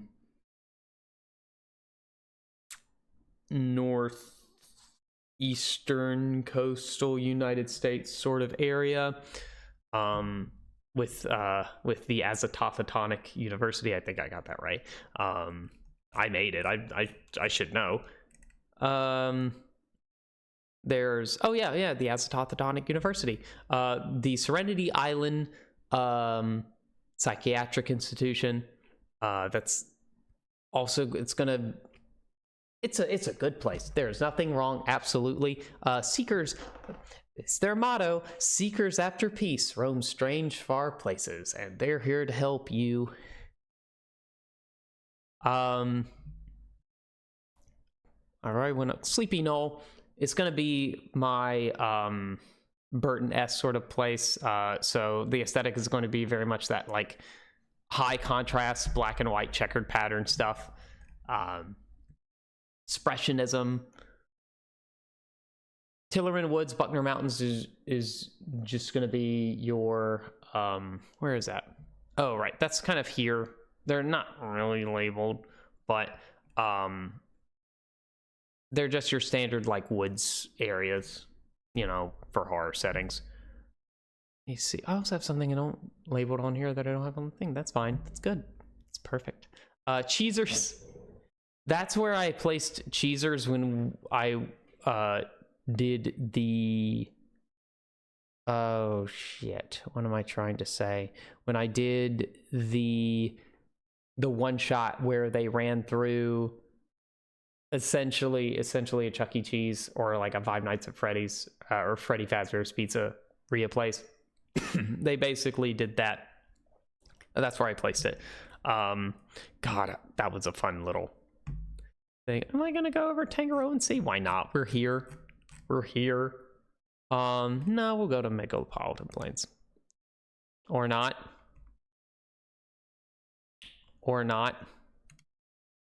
Oh, I'm one more. Okay, good. I'm slowly tracking how far I can go back. Okay, good. There we go. Megalopolitan Plains is going to serve as like the very center of this phase for purposes of this campaign. It is heavily influenced by general urban settings. You have the center here called Old Metro. Just this huge, think in terms of Judge Dredd Mega City 1, right? That's where that inspiration came from. Old Metro is old. It's kind of run down. It's a lot of like post-industrial buildings, so like empty warehouses, old tenement buildings. A lot of raves happen, underground raves happen there. It's not the richest part of town, right? Like it's not going to win any awards for most beautifully kept community, but it is vibrant. It is full of culture. It is full of life. It's the concrete jungle aesthetic with a just a dash of cyberpunk, right? It's gonna feel, when you're in there, it's gonna feel more like Brooklyn. It's gonna feel more like Brooklyn than anything else. As like a good.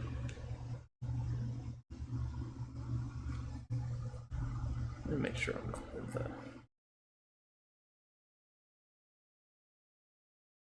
Sorry, I'm switching up music just to always make sure I'm in that sort of free to play thing. I should just make a big playlist, honest to God. Was I? Oh yeah, Megalopolitan Plains. Now, while we have Old Metro here, right, which represents older urban areas, Neo Metro is supposed to be completely opposite. It thematically on the opposite end of the spectrum in an urban setting. It is supposed to be this hyper-realized, fantasized, utopian idea of what a city of the future is supposed to be. So think what they're doing with places like Dubai, what they're doing with places like Neom, the Neom Project, right? What, in a way, vibes are kind of similar to Singapore. So you're verging on like a solar punk. You're verging on solar punk, where on the surface, it looks like it's supposed to be more one with nature. Like there's parks and things, right? Like it's all good. And that's what it's supposed to be. Towering, and this is more cyberpunk than anything at night, right? Towering monuments of glass and neon pierce the sky as one approaches the glassy walls of Neo Metro. New, shiny, and elite are at the core of its essence. Spectacular skyscrapers, fine restaurants, bourgeois clubs line what are surely the cleanest streets one could ever set foot on. You probably eat off them too. Though the city is busy, it runs like a digital machine in pristine condition. For those seeking a respite from the city, myriad scenic parts are within a short walking distance from nearly any point of origin. This is a city for the privileged, and they like to keep it that way. Let me see. Oh yeah, and then just north of here is New Tokyo Orkisco. I wanted this to be as much of an urban melting pot. That is not economically the same as Old Metro. I wanted it to be influenced by its position, its shape. It's very much like a sideways Manhattan, right? And then north of here is the Sea of Peace, and then north of that is going to be the Yanaguni Empire and like the United Jarldoms of Eastgard. It's basically New York, but also San Francisco, but also Tokyo. Big Hero 6 was a big part of like inspiring me to do something like that. I was like, okay, that's a good concept. We'll steal that. The boardwalk is, think of any Jersey Shore. Just think Jersey Shore. Think Atlantic City. Think Wildwood. Think Ocean City. And imagine a boardwalk that starts here and ends here. And remember, this is about the size of the Waste to Waste. So you have a boardwalk with beach that is again, is hundreds of miles long. It's hundreds of miles long. Because I wanted to hit that sort of like crazy scale. For example, Nirvana Plaza, and this hole where I'm circling with my mouse, this is all shopping mall. Unending shopping mall, except for like maybe right here where super suburbia. This is hundreds of miles of suburban landscape. And then Kingston University is around here somewhere. Slushy Slopes is like, because there were a lot of ski movies and like ski culture that was big in the 80s and like kind of the 90s for some reason. So I was like, that was important to me. I'll throw that in there. And so, you know, I needed a snow area anyway. It happens. Fabrication Flats is going to be basic. It's all factories. It's all industrial park. If anything is made in the Retroverse, it was probably made here, particularly for this phase. Thunderdrome Raceway is influenced by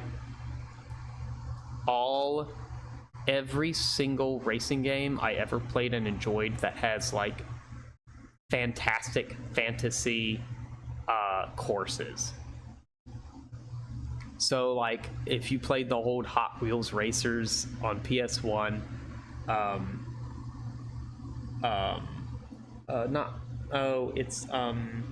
the speedboat game. What's the speedboat game name? No.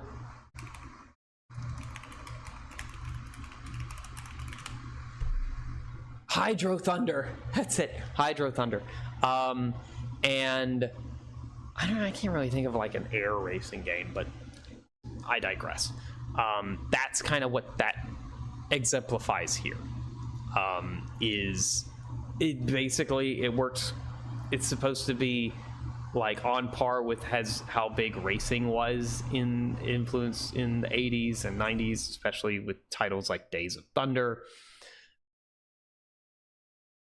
You know, turbo is like a catchword from that time period. I don't know. I feel like a lot of these aesthetics I wanted to capitalize on because they're so easily captured in Lasers and Liches.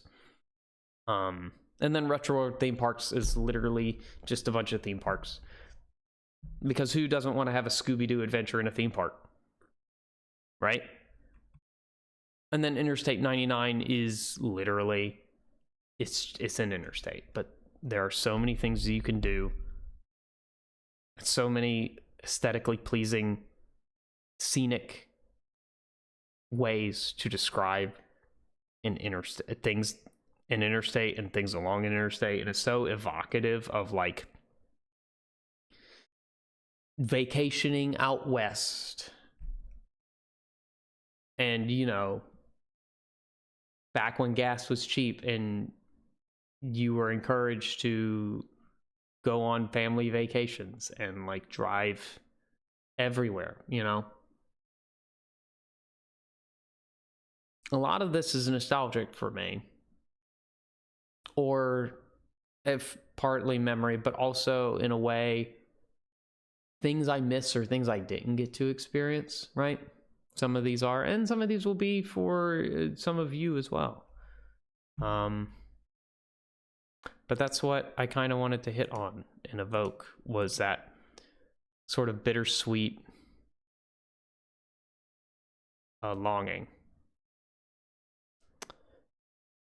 You know, that I think that's a good way to describe some of this this campaign in like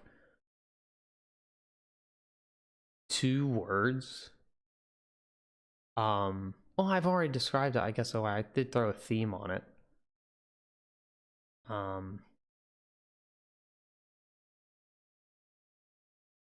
But bittersweet longing works too. You know, realizing you can't go back. Like like a lot of people say, like my wife says this all the time, man, we really peaked in the 80s and 90s. Yeah, because that was before a lot of, and I'm gonna get political here, that was before Reaganomics really kicked in, right? And we started seeing a lot of the major problems we're dealing with now sort of manifest. So I don't know, that's just me. Ignore me.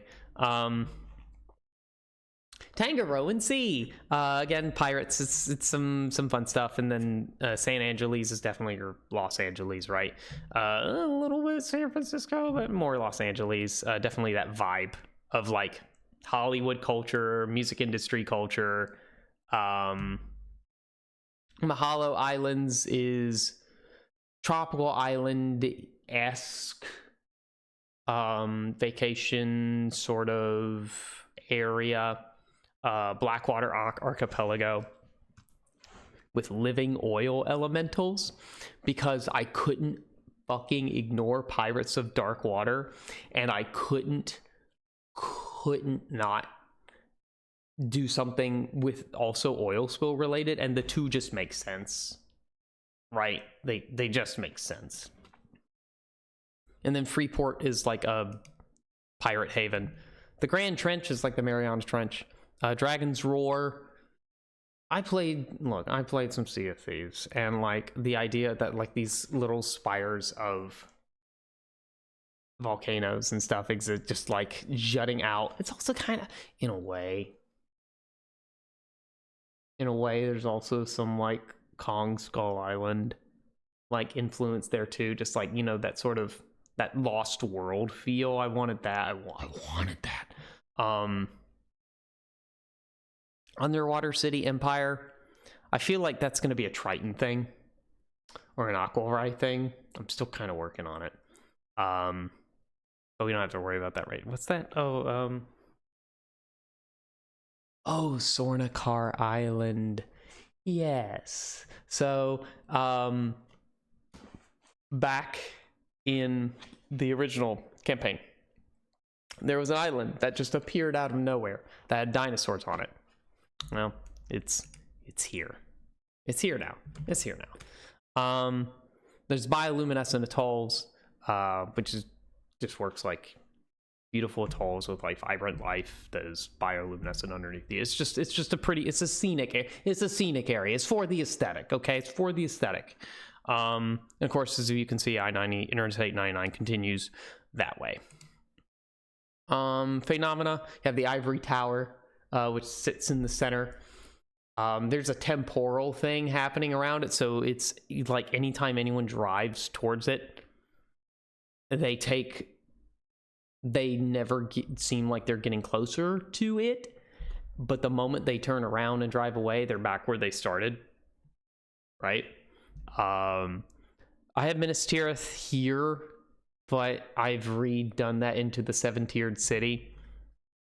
A lot of this you can kind of see my earlier inspiration that in these detailed maps that I really need to like update, but I think it's fun for you guys. You guys kind of get to see what I've meant for things to be and where the inspiration came from. So there's Heraclea and Xenia and the Arcane College of Hoghold at Scholomance. Hogwarts and Scholomance and the Arcane College and the College of Magic or whatever the hell from Skyrim, right? It's magic school. There it is. Boom. Heraclea and Xenia are kind of Greek because I really love Ray Bradbury movies. And what he does with the clay stop animation, just if you never seen that original Clash of the Titans, baby, you missing out. You missing out on some juicy claymation, man. I'm telling you what. Also, the Sinbad movies were great. Land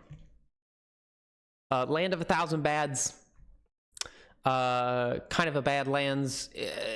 One of the areas, Thousand Needles in World of Warcraft, it was one of my favorite areas back when I played a lot. I don't play anymore, and I'm debating whether getting into it, but I don't think I have time, especially with this and plays and shows and work. Just a lot of stuff on the plate.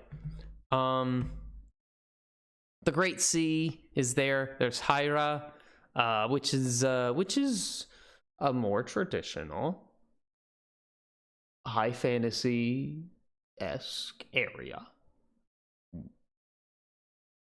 which you could explore. That's all I'm going to say on that. The Jamunja Tropics, which, if you rearrange things, it's obviously Jumanji, right? Saren City, Dinosaur Suburbia. That's all I'm going to say. Guarding Forest is more elven, right? And Le Monde, I think I might have changed that. I might have changed that name, I can't remember, but that's like also, so Thousand Needles, right? And then you have Loch Lomond, or Loch Modan. That's it. Influenced me there. Two cool areas that I really enjoyed in original World of Warcraft. So many Plateau, Diesel Punk, communists, well, Stalinists, to be very clear. Bunker Town is like a what the heck? I don't like that. Sorry, did not like that piece of music. Bunker Town is more of like a paramilitary-esque place. So there's this organization in the game called the Drakes. And they work kind of like, not Blackwater, what's the name of that? Like a sort of mercenary organization in a way. That's where their main base is. They operate all over the place. In fact, Patrick, I might want to talk to you, pick your brain about an idea I've been having.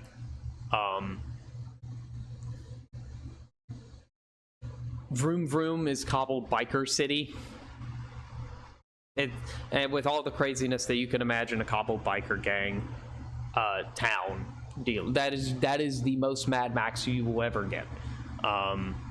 in almost any part of this. The polyhedral mesas, they're mesas that look like various polyhedral shapes, multiple sides. I wonder. Some have 4 sides, some have 6 sides, some have 8 sides, some have 10, 12, maybe even 20. Worm drifts, very much Dune, sandworms. What are you gonna do? So yeah, that's kind of it. What else am I? Oh right, duh. I should have.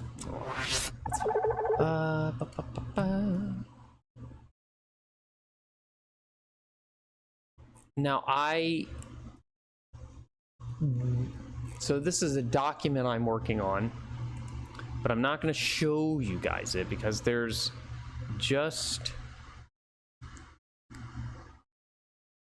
it's incomplete and it contains a lot of notes of my own device, of my own devising that no one should know about, because that would ruin some things. Anywho.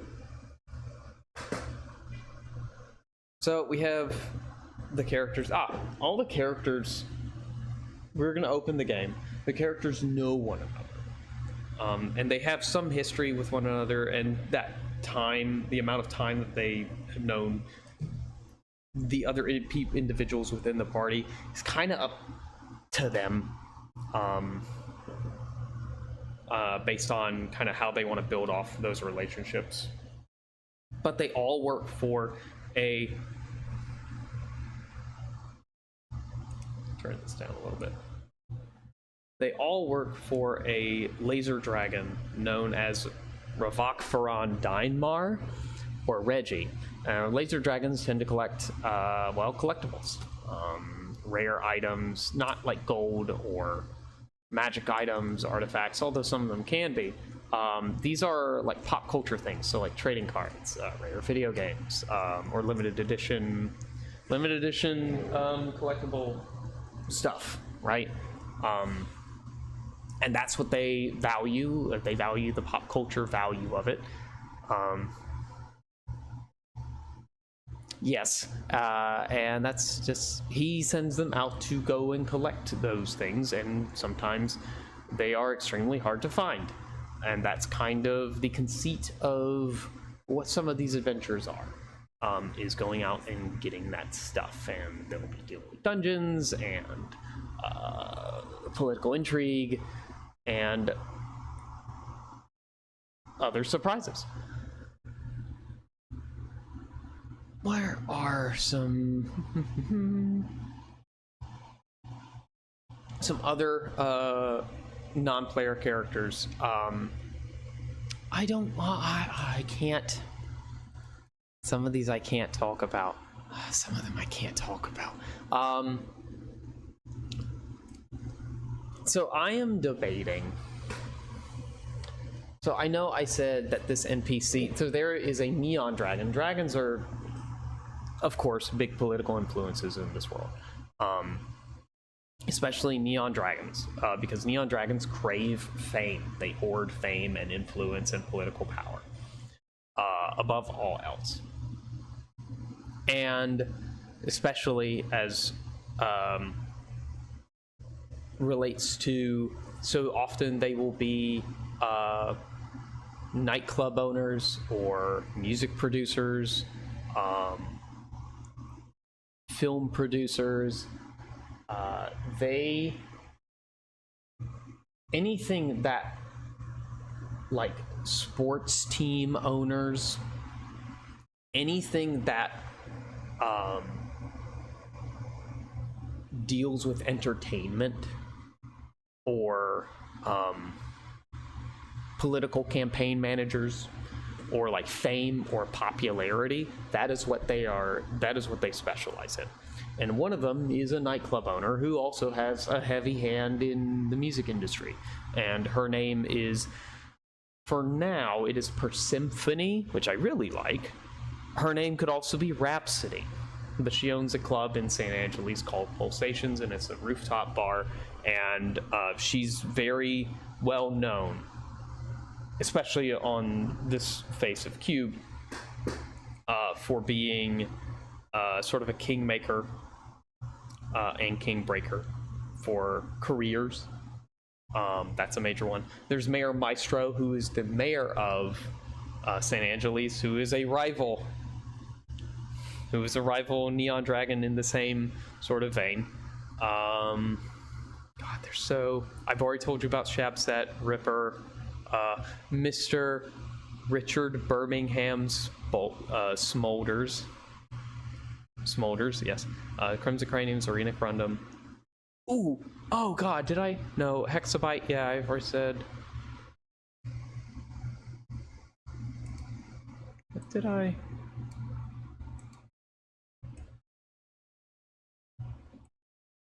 Oh, that's weird, I don't remember that.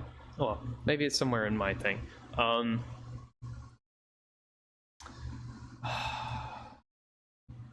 yes, there's some I'm going to introduce. There are some also you're familiar with. So Jadenko Silvertooth. There was a Captain Laserbeard, who is essentially an airship pirate captain, Wonari, who has like glow sticks in his beard that he just hangs there. It's very much akin to how Blackbeard supposedly had like smoking like flintlock weaponry matches in his beard at all times. You were familiar with Dorothy? I think it was Dorothy. In Dorothy's lab, right? Oh,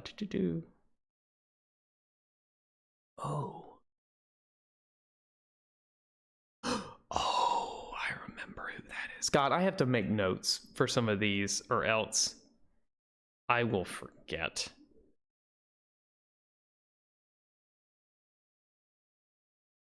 Or else I will forget. So some political organizations. The Drakes I've already talked to you about. There's the Sultanate of Mosgrabah, Neo Metro City Government, the Iosian Netocratic States, the Yanaguni Empire, the United Jarldoms of Easgard. There's the Cult of Sludge, which is a religious organization that believes that the more... What am I trying to say? The more radioactive material that you consume, the closer you are to apotheosis and reaching an ascended state, because they believe that there is some deity underneath, deep beneath Mount Rontgen that they need to appease, and that all of that liquid, like molten radioactive magma spewing up from the volcano is a gift. So there it is. And they want to spread that sort of zealotry out in the world. Oh yes. There is the Obsidian Pact. The Obsidian Pact, so all of those over-the-top villains I told you about, that's their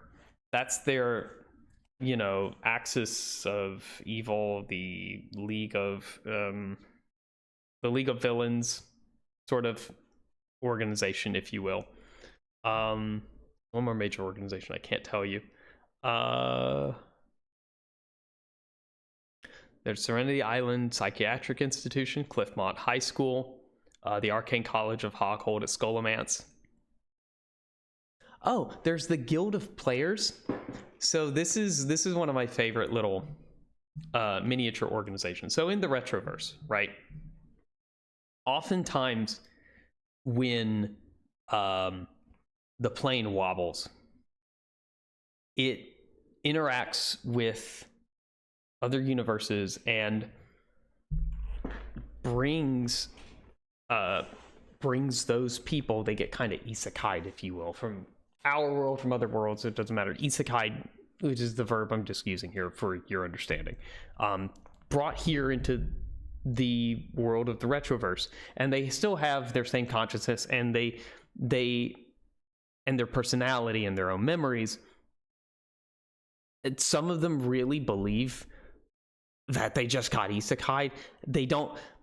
I mean, I'm not going to sit here and explain what actually is going on because that's gonna ruin it for you. But they formed a guild, and it's called the Guild of Players because there is a background called the player background in Retroverse. Hold on, let me pull that up because this is one of my favorite backgrounds. Is this the one? Yes.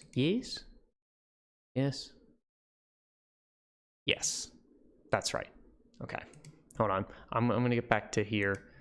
I'm probably gonna have to fix this. Yep, of course, that's fine.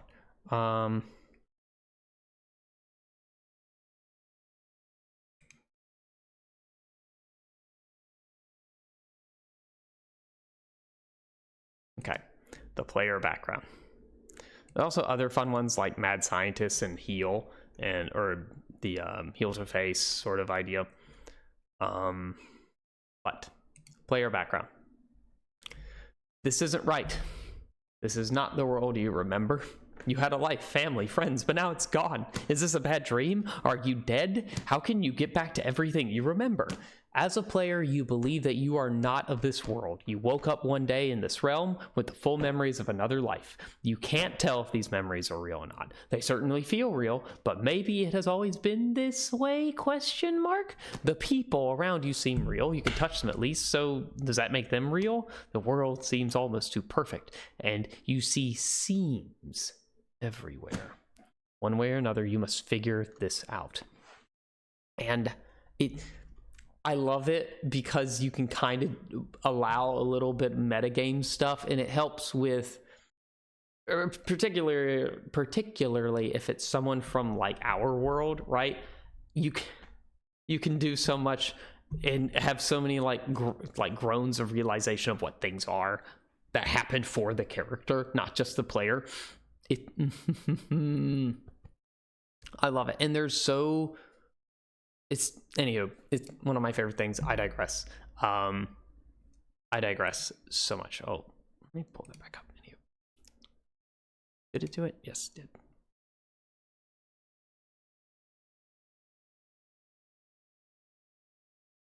There we go. Back to the document. Where am I going to say? Oh yes, minor locations. I don't want to say any of those. Events. The new Metro Aerobics Championship. It works kind of like the Olympics. It's every year. I think it's gonna. Yeah, we'll just make it every. It's a once a year, every year, where athletes and aerobic athletes and dance people compete in a massive face-wide, realm-wide aerobics competition, and that's it. And there was actually a thing back in the 80s where there was a aerobics championship. So that's where I kind of got that inspiration.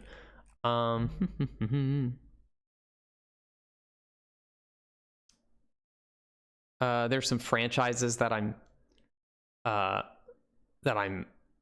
very proud of. Recurring franchises. A lot of these, some of these are, well, mostly I have like fast food restaurants. So there's Dude Burger, there's Smorgasburger, which is kind of your like the IKEA kitchen, right? The IKEA cafeteria, but as a fast food restaurant. Pico de Gato, Noodle King. There's also McWumbo Burger. That's relative to one of our characters, to Sam's character, who is a synthetic enmeshed pact of the corporate overlord Warlock. And then Charlotte's character is a punk elf icon. Patrick, what is yours? I know you're a glitch hunter, but now it's lost on me. Excuse me. Which glitch hunter? Like what your species is. Are you human? No, you're half elf. You're replica half elf. Duh. Half elf replica. Yes, that's what you are. I don't know why I forgot that. My God. And then, of course, Brayden's character is a human engine. Just trying to see if there's any other cool. Oh yeah, so there are some neat. One of the last. I'll touch on some of the monsters. There's some cool monsters in here that I love. I know I'm gonna be showing off some of these. I know some people are gonna see the stat block, so I don't care. I can change whatever the hell I want to. Some of these creatures are great. Animatronic horrors. And there's other documents too. And some other things that I've come up with. Arcade mimics. Like, come on, how dope is that? These are bugs. These work very much like they can build and combine to form different creatures. And they're always based on kind of a OSD creature, like a D&D creature. So Burmling is a Wormling, a Bick is a Grick, right?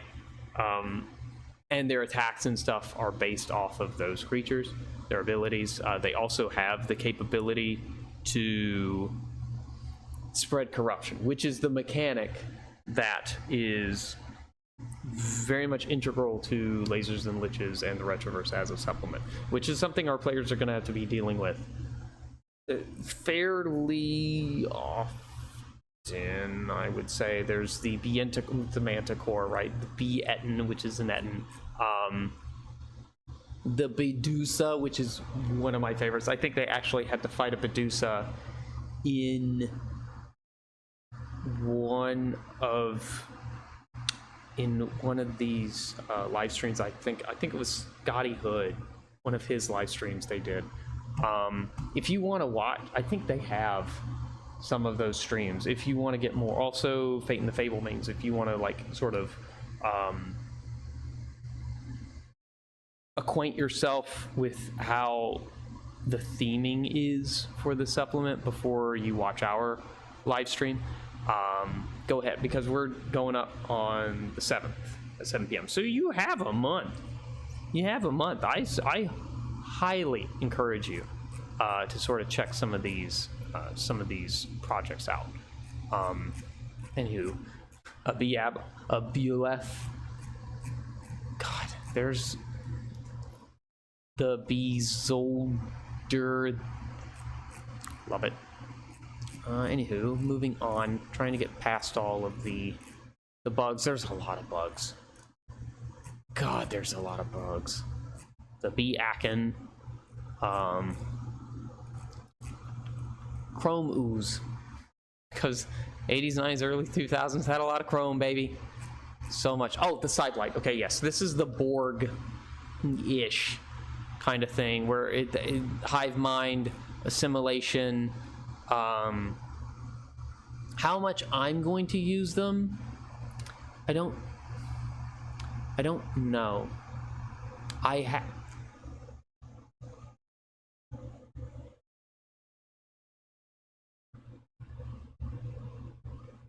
We're just gonna scroll. We're just gonna scroll by. I'm gonna take a note as soon as we're done. As soon as we're done here, I'm gonna take a note. Nope, I'm gonna take a note as soon as we're done, because I gotta move on. I'm going to remember. Oh, there's also so many cool dinosaurs. And not that wasn't a pivot at all to throw my players off. But one of them is watching, I know. Anywho, Ankylobuto. Are you... Excuse me? An Aerodactyl. Necrotic Mega Man. Yes, Necrotic Mega Man is a great way to put some of the Sideblight, because they have some abilities Now you've thrown a twist in it. Now you've thrown a twist in it, Patrick. Why have you done that? The B-Rex, if you've ever wanted a giant bee that's also a T-Rex, there he goes. The B-Rex. The B-Rex. One of my favorite pieces of art about the Retroverse. Absolutely love it. The Chainsaurus. These dinosaurs are some of my excuse me, a Dysplasiasaur. They're genius. They're genius. Donomimus. Well, it was Gallimimus. That was the one I was trying to think, but the Donomimus. Yes, there it is. That's the one I couldn't think of. Gravisaur. The thing manipulates gravity. It works kind of like a Pachycephalosaur. Is that right? No, it's the ram head one. I can't think of the fucking one. Magnetodon. That's dope. Essentially, it can change the magnet it placed on it to like adjust to things. I love it. Pteranodon. The Velocilisk. These are the Waspinosaurus, in case the fucking B-Rex wasn't scary enough.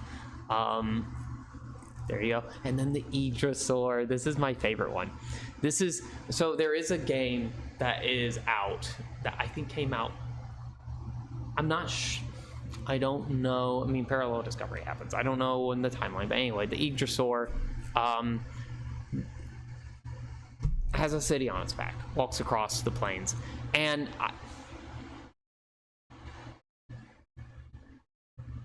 there is a concept I already have in the game that I really love.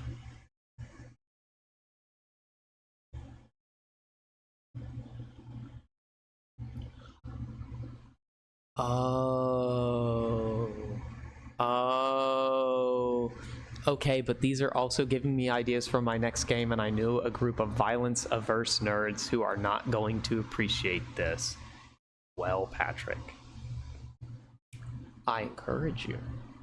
I encourage you to steal all and everything. The Disco Assassin. Basically a giant disco ball that comes alive, hunts you down. What's not Mimic? It's from Planescape.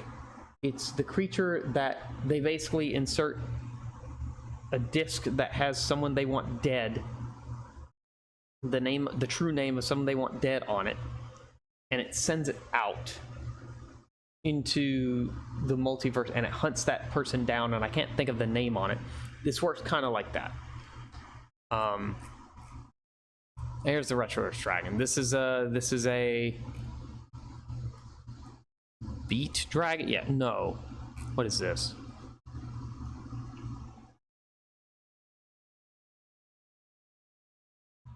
Honestly, I don't even know. Some of these are not complete. Oh shit. That's right. A blade dragon. That's what that is. Some of these dragons are not complete. Which is fine. Leaves me room for building a stat block, and that's cool. That's fucking dope. Why would I not build a stat block based on that? Where is a beat dragon? This is a beat dragon. Dazzle dragon, I have no idea what dazzle dragons look like. Essentially has speakers all over its body. Sound attacks. They're great. Let me see. This is, oh yes, I get to show you what a code dragon. This is a code dragon wormling. Delightful. And then this is an ancient code dragon. Just absolutely terrifying. This is your basic laser dragon. This is basic. Oh my god, they have 4 arms. I forgot about that. Oh no, I'm wrong. That's their wings. Duh. This is basically what Reggie's draconic form looks like. Yes, they have a laser breath. Neon dragons are probably the closest to looking like a normal dragon. They look more magic infused. But that is, love those. Oh, this is the Tesla dragon. Biomechanical engine. Biomechanical engine. No wings, biomechanical jet engine. I cannot tell you. I knew exactly where I would use this the moment I saw it.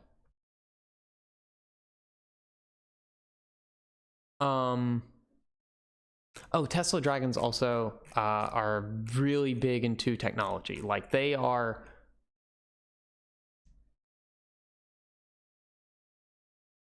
one, or at least in my eyes, yes, they are 100% tinkerers. Like, they're tinker masters. They are masters of like artifice and in terms of technological, not so much magic, not so technomancy, although technomancy is a big thing about them, but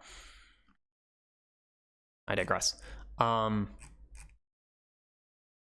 dragons are more about light. They are like to surround themselves by mirrors. Not that they're vain, they just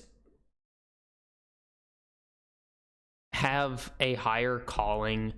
They have a higher purpose in their life, and any endeavor that does not serve their crusade, their void crusade, their crusade against darkness. They want to fill the world with light completely. That's their calling. So they exist more to be very zealous about spreading light. But they're so fucking pretty, dude. Look at that. Elementals. Oh yeah, a bee elemental. Oh yeah, corruption actually itself can be an elemental. I forgot about that. Laser elementals, neon elementals, flanoids. Did you ever want to fight a dessert? There it is. There it is. What? Flanoid wall. I don't remember this. Okay, that's something new I get to read. Glass shadows. I love Shatterlings and Glass Shadows because of they have a special relationship with reflective surfaces. There's different goblins. There's a boo blin,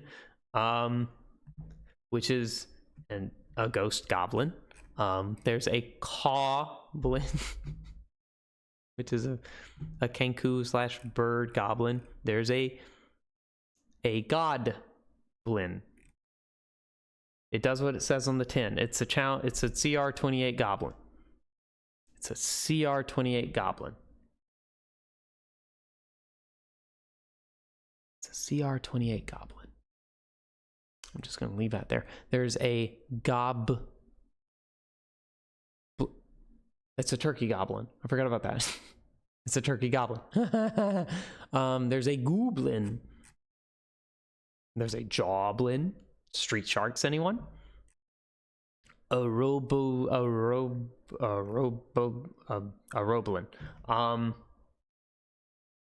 Which is just a robot goblin.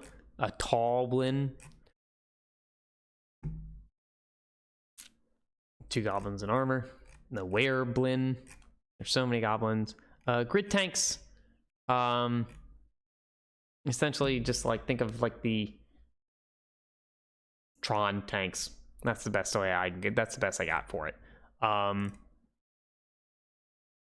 beasts. Remember what I was telling you? The Sea of Ios. They can take very different forms.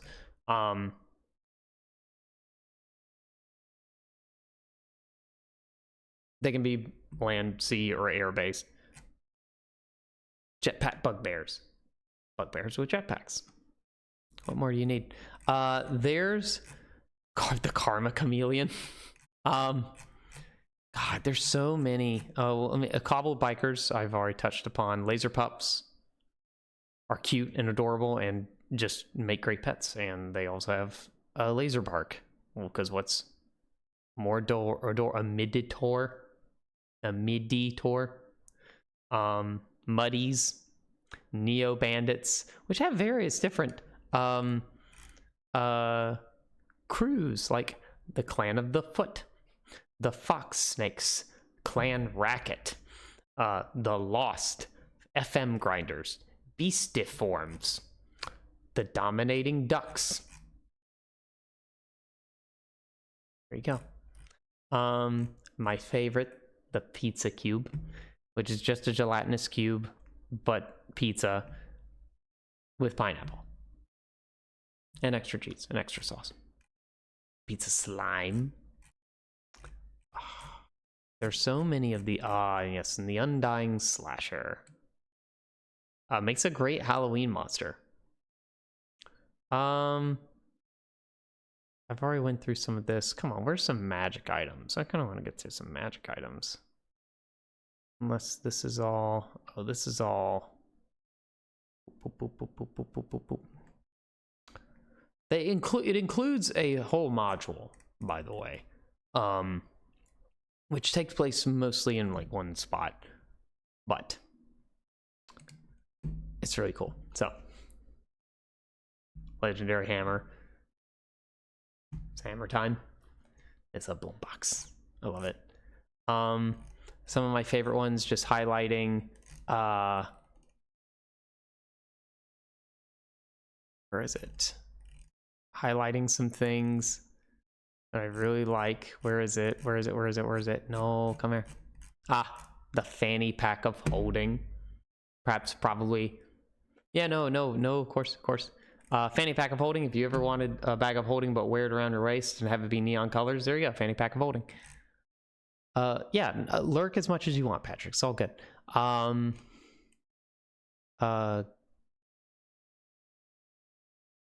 There's glitch versions of things which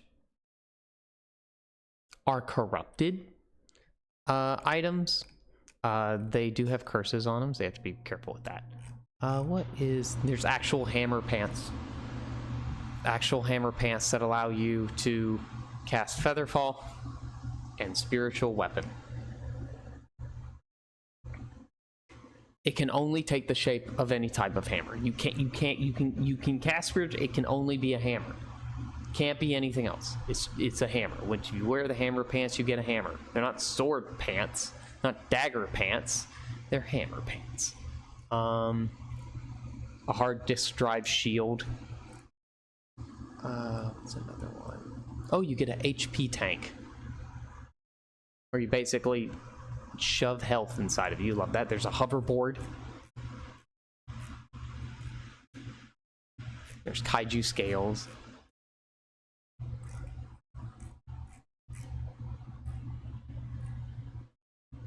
There's Fatagan's multi-gauntlet. There's Murphy's armor. It's just... there used to be a basic creature container in the Game Master Beast document. It's not in this document anymore, but essentially it's a basic creature container. You throw it at a creature, it detects that it needs to capture that creature, it opens up, the creature gets dematerialized and sucked inside, and you wait to see if you successfully catch the creature. It's a basic creature container. That is all it is. That is its entire name. It's a basic creature container. It is almost spherical. That is a 9-ball prophecy, not to be confused with basic creature container. There's a pocket palace, which essentially like a Polly Pocket. Oh my god. Oh my god. I just now got that. Literally genius. How did I never see this item before? Oh my god.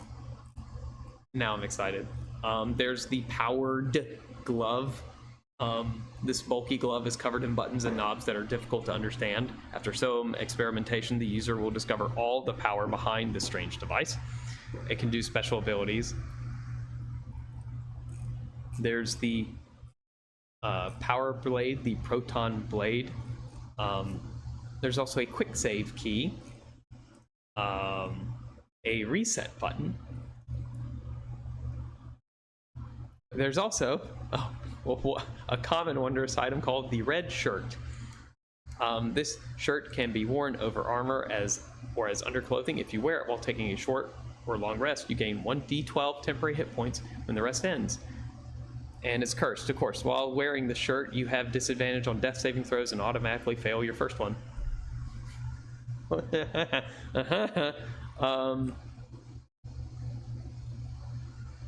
Oh, there's a redex. This handheld index automatically records the basic information, such as species and appearance of any creatures that come within 5 feet of it.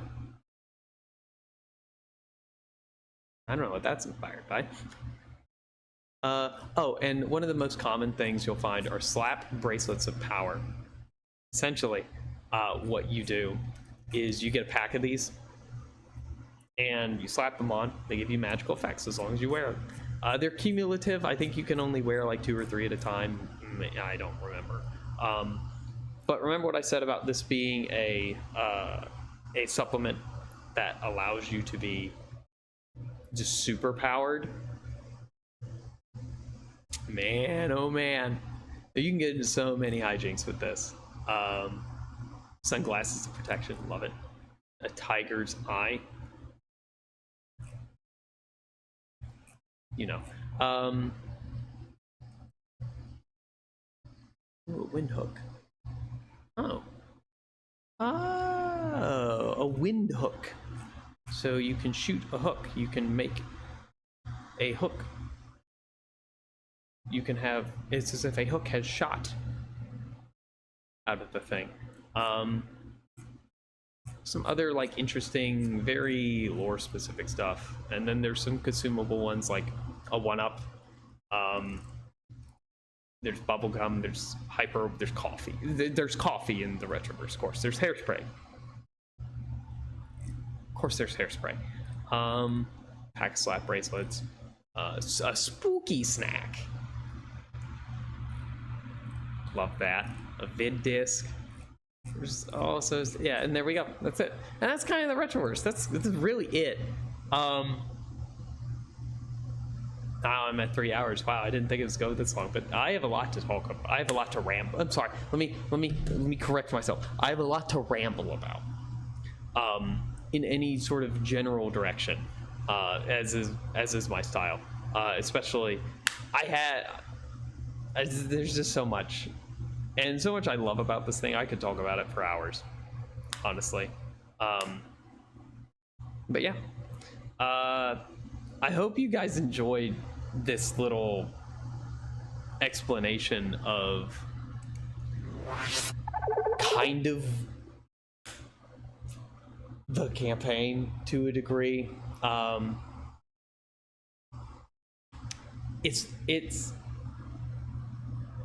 It opens with a MacGuffin search, and there are there's like some trading cards they have to look for. There's some rare collectible toys they have to look for. There's some band t-shirts they might have to get. But all of these, they seem mundane. They are not mundane. Have you know they are not mundane?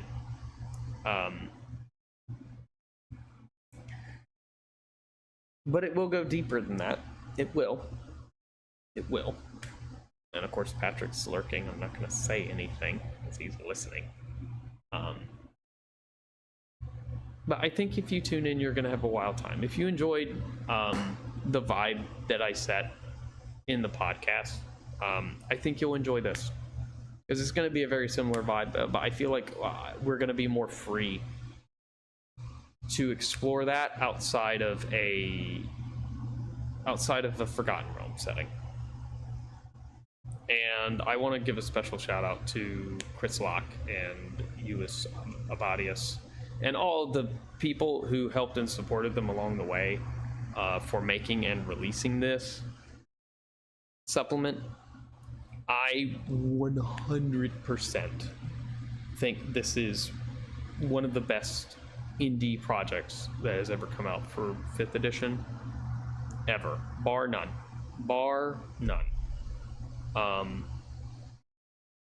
It was a work of love. I think it captures the 80s, 90s, and early 2000s perfectly.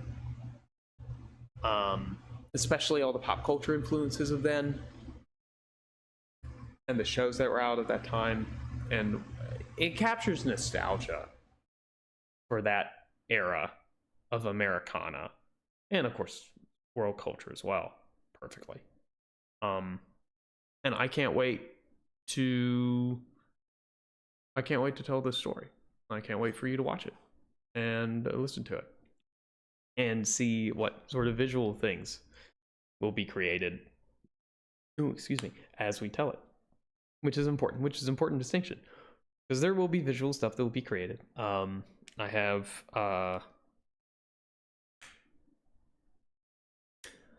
my friend Tara, who is an artist, who will be working on the show alongside us while the stream is going on. And I think that's going to be a good visual element for y'all. If you like D&D streams, but you always kind of wanted something more visual that's not just rolling dice or like battle maps every now and again. I play very theater of the mind. I that's just how I've always operated. I play loosey goosey theater of the mind stuff, generally speaking. But I know that I wanted to give my audience something that I would watch. And so hopefully that translates well. With what I've hired Tara on to do. And yeah, there we go. Anywho, thank you all for watching. Thank you all for coming to watch the stream. Thank you for popping in if you popped in to check it out.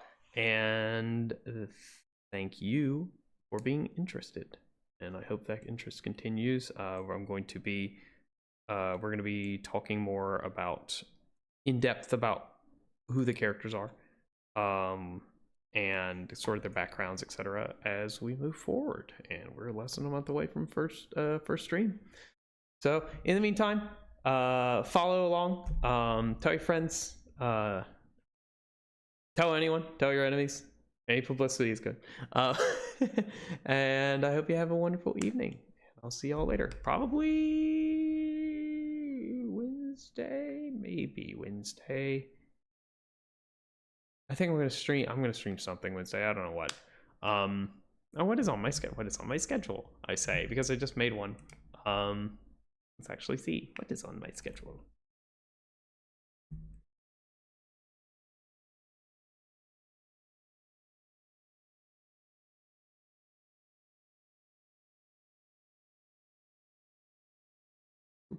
I know Friday I do multiplayer stuff. I think Wednesday it's more of a chill time. But I could be wrong.